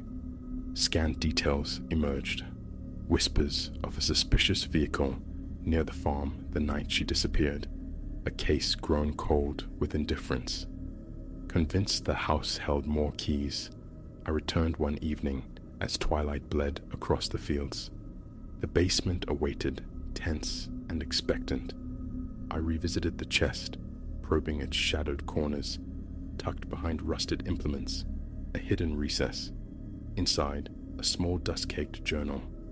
Elias Thorne's hand, tight and angular, filled the pages.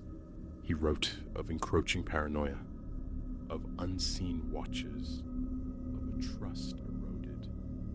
The final entry, penned in frantic haste, spoke of Lenora's disappearance, his own powerlessness, his consuming fear. Determination solidified within me. Someone knew more. I sought out Havenwood's elders, those whose memories stretched back decades. Agnes Holloway, her eyes sharp despite her years, recalled Elias arguing fiercely with a neighbor, Silas Croft, near the time Lenora vanished. Silas now resided in a neighboring town. I found him weathered by time, his face a map of unspoken regrets. Cautiously, I presented the journal, explained my connection to the house. Recognition flared in his eyes, followed by profound sadness. "Elias, a decent man, burdened," Silas murmured, his voice thick. "But Lenora, she carried secrets too. They dreamt of leaving, starting anew. That night, it spiraled. I never intended, but she was just gone." He offered no more, shaking his head, claiming the details were lost to the fog of years. Though the picture remained incomplete, the truth felt closer. Back at the farmhouse, Lenora's presence felt less like a haunting, more like an urging. I resolved to offer what peace I could. In the basement, I arranged candles, placing the letters and journal at their center. Softly, I recounted her story, articulating my desire to help her find release. As I spoke, the air grew colder, the whispers swelled, then coalesced. Lenora appeared, clearer now, her form less spectral, more substantial. "Thank you," she whispered, the words imbued with profound relief. The basement door swung open wide, and the lingering chill, the oppressive weight, dissipated like morning mist. A quiet sense of accomplishment settled over me. Leaving the house that night, I felt a palpable shift. The Thorn Place no longer felt haunted, but hallowed. In the weeks that followed, the strange phenomena ceased entirely. The whispers fell silent. Lenora's presence lingered only as a gentle memory, not a source of dread. I poured myself into the renovation, breathing life back into the structure, fulfilling a dream Elias and Lenora never realized. One evening, tidying the main room, I noticed the family photograph, rescued from obscurity, now cleaned and resting proudly on the mantelpiece. A warmth spread through me. She was at rest. The farmhouse, once a vessel of secrets and sorrow, was becoming a repository of hope. Looking back, it felt as though the house itself had chosen me, tasked me with untangling its sorrowful past. Helping Lenora had not only brought closure to her story, but had given my own life unexpected direction. The farmhouse stood, a bridge between then and now, its history interwoven with my present. Months the restoration took, yet I never felt truly alone. Faint echoes remained, a phantom footfall, a sigh on the breeze, but they were no longer intrusions, merely whispers of time, reminders of the journey. I learned reverence for the past, understanding that while some secrets demand exposure, others earn their quiet rest. The old Thorn Place transformed into a sanctuary of healing. Standing on the porch as dusk painted the fields in strokes of lavender and gold, a deep peace settled within me. The farmhouse, once defined by mystery and fear, now breathed with life, ready for new stories to unfold within its resurrected walls. The secrets were quieted, not erased, guiding me now, not haunting me, toward whatever lay beyond the horizon.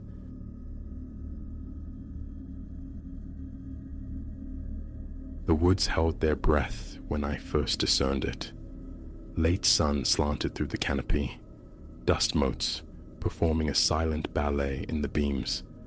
4 of us, Elias, Silas, Reese, and I, had paused on the serpentine trail, lungs pleasantly burning, drawn deep into this unnamed wilderness by whispers of tranquility and vistas untouched. Hemlock and fir pressed close, a dense, ancient congregation. Beneath our boots, dry leaves whispered secrets with every phantom gust, a place palpably untrodden. Catching my breath, hands braced on my knees, my gaze drifted upward. There, piercing the jagged silhouette of the pines, a luminescence. Small from this distance, perhaps, yet intensely white, a detached bead of brilliance floating just above the canopy. It wasn't static. It pulsed with erratic motion, tiny, sharp vectors. Left, right, a sudden ascent, a pause, then another displacement, like a nerve twitching in the sky's vast muscle. Silence.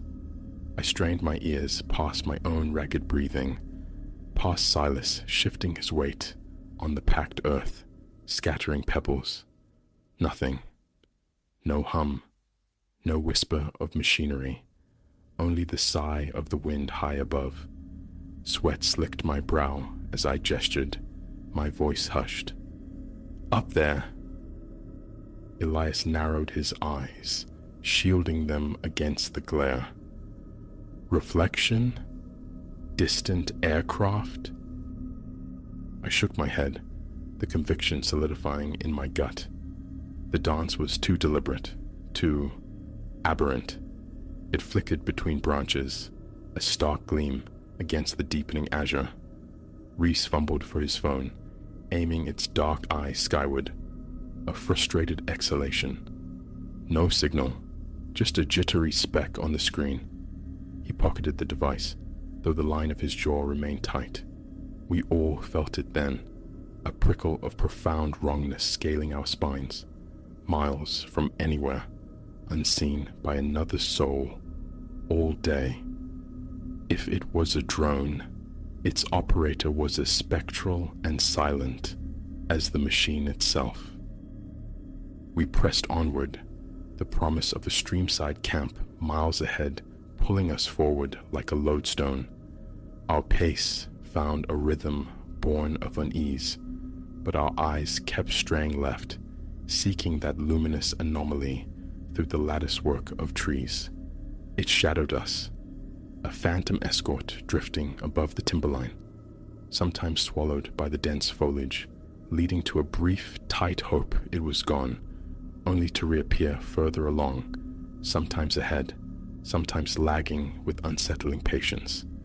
Its velocity, its utter quietude, these things scraped against the bedrock of reason.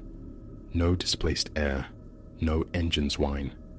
The sun bled lower, painting the sky in bruised violets and oranges, and our earlier camaraderie evaporated, replaced by a taut, shared vigilance. Silas would nudge my arm, a silent point, whenever it winked back into existence. Elias, his patience fraying into anger, finally broke the heavy quiet, cupping his hands around his mouth. Hey! His shout, impotent, was swallowed whole by the vast woods, meeting only profound indifference. The light continued its elusive ballet. Its absences became, perversely, worse than its presence, breeding a knot of anxiety deep in my gut, a parched, metallic feeling behind my tongue. I kept glancing up, half expecting it to be hovering directly overhead, a silent judge. Conversation died, leaving only the metronome of our boots on the trail and the soft clink and rustle of our gear. Another hour ground away beneath our boots before we emerged into a small, welcome clearing, a scatter of fallen logs, a patch of level earth designated on our map as sanctuary. The stream murmured its secrets somewhere below, down the slope. Coolness seeped into the air as the sky ignited, shifting from fierce orange to a tender, bruised pink. I let my pack slide to the ground, the relief in my shoulders immediate, though my legs throbbed with fatigue. Water soothed my throat, but not the arid apprehension clinging there. My eyes, instinctively, swept the darkening tree line. Empty. The others searched too, a silent, anxious consensus. Maybe it's gone, Elias offered, his voice lacking conviction. Sun's down. Could have been just a glare off something high up. None of us bought it. Its movements had possessed an unnerving, almost sentient intentionality. Yet, lacking any other explanation, we let the heavy silence answer. We erected our shelters with economical movements, each focused on the familiar ritual, a bulwark against the unknown, stakes driven into yielding earth, nylon unfurled like shed skin, sleeping bags lofted within. Reese coaxed a hesitant blue flame from his stove, the hiss unnaturally loud as he heated rations. Silas remained watchful, his gaze patrolling the encroaching gloom. Elias fussed with his headlamp, adjusting straps, his glances quick and bird-like around the camp. As true dark descended, absolute and profound, beams from our lights sliced the gloom, making the woods feel suddenly intimate, paradoxically claustrophobic. Every scuttle in the leaf litter, every snap of a twig, tightened my nerves like a vice. Dinner was tasteless, ash in my mouth, consumed without appetite. A knot of disquiet lodged deep beneath my ribs. Above, the stars blazed with a remote, cold clarity, unknown in the city's perpetual twilight, but my gaze kept searching the black voids between them, waiting. Only the forest's familiar nocturnal chorus answered, the thrum of insects, the sigh of the breeze through the pines, the furtive rustlings of unseen creatures in the undergrowth. We spoke in hushed tones, voices barely disturbing the night. Elias proposed a watch rotation, just to be sure. No one needed convincing. The spectral light had unsettled us profoundly, a deviation from the comprehensible risks of the wild. This felt directed, personal. I volunteered for the first shift, settling onto a damp log, headlamp extinguished to save power and preserve my night vision, the cold metal of the flashlight heavy in my hand. I listened, tuning my senses to the forest's subtle language. For 30 minutes, only the woods breathed around me. Then it returned, hovering above the trees on the far side of the clearing, the same silent, unwavering point of impossible light. A cold fist clenched in my chest. I tightened my grip on the flashlight, thumbing it on, sending a pale, trembling beam towards the apparition. It remained, unperturbed, executing its slow, soundless oscillations against the backdrop of stars. I moved quietly, stealthily, to Silas's tent, whispering his name through the mesh. He emerged swiftly, took one look towards where I pointed, and went rigid. Soon, Elias and Reese were beside us, blinking away sleep, their own lights joining mine, probing the darkness fruitlessly. We stood clustered, mute witnesses, bound by a shared, inexplicable dread. I felt the fine hairs rise on my forearms, my heart accelerating against my ribs, breath catching high in my chest. The light dipped behind the trees, vanished for heartbeats, then surfaced again moments later, diametrically opposite its last position. It had circled us. Reese, his voice rough with sleep and fear, shouted into the void, "Who's there? What is it you want?" Silence answered, only silence, vast and indifferent. We debated using Silas's high-lumen torch, a desperate impulse to force clarity. He retrieved it, its beam cutting a potent swathe through the night, illuminating leaves and bark in stark, momentary detail. But the source of the otherworldly glow remained elusive, perpetually obscured, or just beyond the limits of illumination. After a tense minute under the spotlight's glare, the light simply winked out. Silas swore softly, a harsh sound in the quiet. Reese spat onto the dark earth, rubbing his arms against a chill that wasn't entirely from the night air. We conferred in urgent, sibilant whispers. Fleeing now, stumbling through unfamiliar terrain by the weak throw of our headlamps, seemed a greater folly than staying.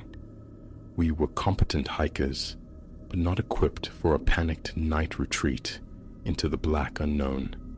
Dawn. We'd wait for dawn, pack swiftly, and retrace our steps with purpose. Staying another night under that silent scrutiny was unthinkable. The strain of being observed by this silent enigma was corrosive, fraying us from the inside out. We lingered a while longer, sweeping the perimeter with our beams like nervous searchlights, but the light did not reappear. Eventually, bone-deep exhaustion outweighed vigilance. Back in our tents, we agreed to maintain a staggered watch through the remaining hours of darkness. I burrowed into my sleeping bag, the nylon cool against my skin, but sleep was a skittish creature, easily startled. My mind relentlessly projected images of that bright, impossibly quiet dot darting through the blackness, defying physics and reason. I pressed the heels of my hands against my eyes, trying to force calm to quell the rising tide of unease. Sleep eventually claimed me, thin and restless, a shallow dive into oblivion, until Silas's hand was on my shoulder, shaking me awake in the deep, cold stillness of pre-dawn. "It was back," he breathed, his voice tight with suppressed alarm. I scrambled out, the cold air a shock, rubbing sleep from my eyes. He pointed towards the dense, unreadable wall of trees. Nothing. Just impenetrable shadow, layered upon shadow. "Circling," he insisted, his voice low but certain. "Just now. Slow." I didn't doubt him. We stood there for long minutes, piercing the darkness with our lights, catching only the ephemeral glint of dew on unseen leaves, the rough texture of bark. Futile. After a long, fruitless vigil, shivering in the damp air, I retreated to the relative warmth of my tent. Silas remained outside a short while longer, a solitary watchman, before finally seeking shelter himself. Gray morning light filtered through the canvas, revealing a world washed in monochrome. My back protested as I emerged into the chill air. Reese, eyes shadowed with fatigue, coaxed steam from a pot over the guttering stove. Elias sat slumped on a log, raking fingers through his disheveled hair. Silas was already rolling his sleeping pad with brisk, purposeful efficiency. The unspoken consensus was deafening. Escape. Now. I forced down a dry energy bar and gulped the bitter, muddy coffee, needing its heat more than its taste. We broke camp with minimal talk, movements economical, and driven by a singular urge. In the impartial light of day, the forest reassumed its mundane guise: trees, earth, decaying leaves, shafts of pale sun. No trace of the nocturnal visitor remained. We struck the trail, heading back, the path winding narrowly through the dense timber. The steady rhythm of our boots on the packed earth, the crunch of gravel, was the only sound for long stretches. Yet, our eyes constantly flickered towards the canopy, scanning the gaps between branches. Nothing. I focused on the mechanics of walking, on the in and out of breath, willing the miles away beneath my feet. Sweat trickled beneath my pack straps. A dull, persistent ache settled deep in my thighs.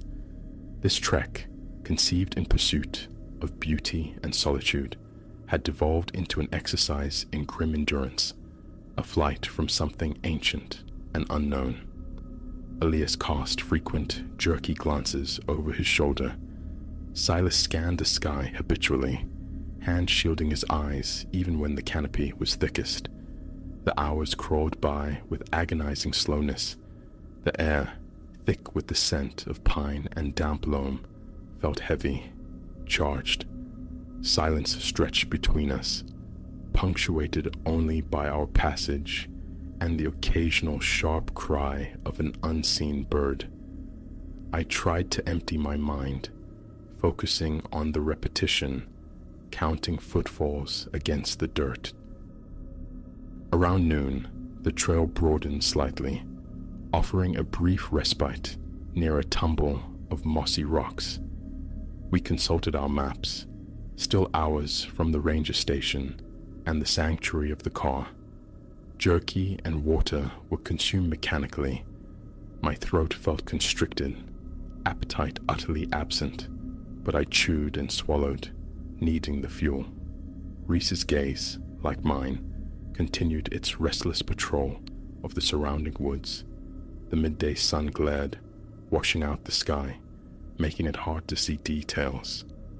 Would it return in this brightness? A part of me prayed not, while another, colder part, dreaded its inevitable reappearance. We pushed on. Perhaps an hour later, a flicker high and to the right caught at the periphery of my vision, a flash of intense white against the washed-out blue. I stopped dead, breath held, staring. The others halted behind me, sensing the change. It was there, poised above a distant ridge, winking intermittently as if playing hide-and-seek among the unseen peaks and branches. My pulse leaped, a frantic bird against my ribs. Sweat bloomed anew on my palms, tension seizing my shoulders and neck. I didn't speak, couldn't speak, just pointed a trembling finger. They saw it, a low, guttural curse from Elias. Silas's jaw hardened, his knuckles white on his trekking pole. Reese gave a slow, defeated shake of his head, phone already in hand, aimed uselessly towards the phenomenon, another futile attempt to capture the uncapturable. We stood frozen for a long moment, paralyzed by uncertainty and a resurgence of fear. It maintained its distance, a silent, patient sentinel pacing us, mirroring our course along the hidden contours of the land. When we resumed walking, forcing stiff legs into motion, it moved in concert, always partially obscured, a persistent, unnerving presence at the very edge of perception. I tried quickening my pace to a trot, heart pounding. It kept effortlessly abreast in the distance. I slowed. It matched me.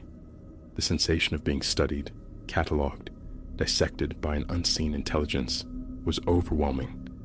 My stomach twisted into a cold knot. I licked dry lips, tasting salt and fear. Tightening my pack straps became a small, anchoring ritual as I tried desperately to will it out of my awareness, to focus only on the path ahead. Then, as abruptly and inexplicably as it had appeared, it was gone again. We trudged onward, each footfall heavier than the last, landing with dull thuds on the trail. The silence between us thickened, freighted now with exhaustion and the residue of terror. I saw Silas's fists were clenched, his gaze fixed forward. Elias shook his head, almost imperceptibly, repeatedly, as if trying to dislodge a persistent thought. Reese rubbed the back of his neck compulsively, leaving angry red marks on his skin. My focus narrowed to the single, burning objective. Out. Just get out. The forest blurred past, unchanging, yet subtly signaling our progress as the trees began to thin, admitting more light. A familiar bend, a weathered signpost, half swallowed by ferns, a rusted metal bench near a small trash bin, landmarks confirming our agonizingly slow approach. Maybe 30 minutes more to the station. The sun beat down, warm on the back of my neck. One final glance back over my shoulder revealed only trees and sky, innocent and vast. It seemed truly gone this time, vanished into the ether. Relief washed over me, cool but incomplete, leaving behind a residue of deep, vibrating unease. I craved walls, solid structures, the murmur of indifferent human voices, the mundane safety of civilization. We reached the ranger station clearing in the late afternoon sun, walking with leaden legs directly to the dusty lot where our vehicle waited, an island of normalcy. Elias turned the key, the engine rumbling to life, a reassuringly familiar sound in the unnerving quiet. Doors slammed shut, sealing us inside, cocooning us. No one spoke of what we had witnessed, of the light in the trees. The consensus was tacit, absolute. Leave it here, in the silent, watchful woods. As we pulled away, gravel crunching under the tires, a measure of tension finally eased from my shoulders, but the image remained burned onto the back of my eyelids.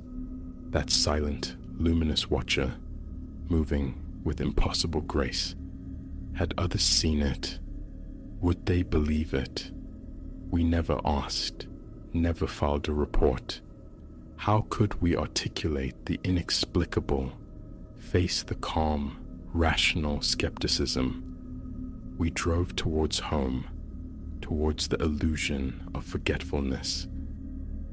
Later, texts were exchanged, brief check-ins deliberately devoid of substance. We were content, perhaps desperate, to let it fade into the realm of bad dreams. Yet, the memory persists, visceral and sharp, the suffocating dryness in my throat, the frantic hammering of my heart against my ribs, the cold sweat tracing a path down my spine as I looked up and saw that impossible light tracking us, pacing us through the ancient trees. It is etched within me now, a thing I cannot unsee, and pray with every fiber of my being never to encounter again.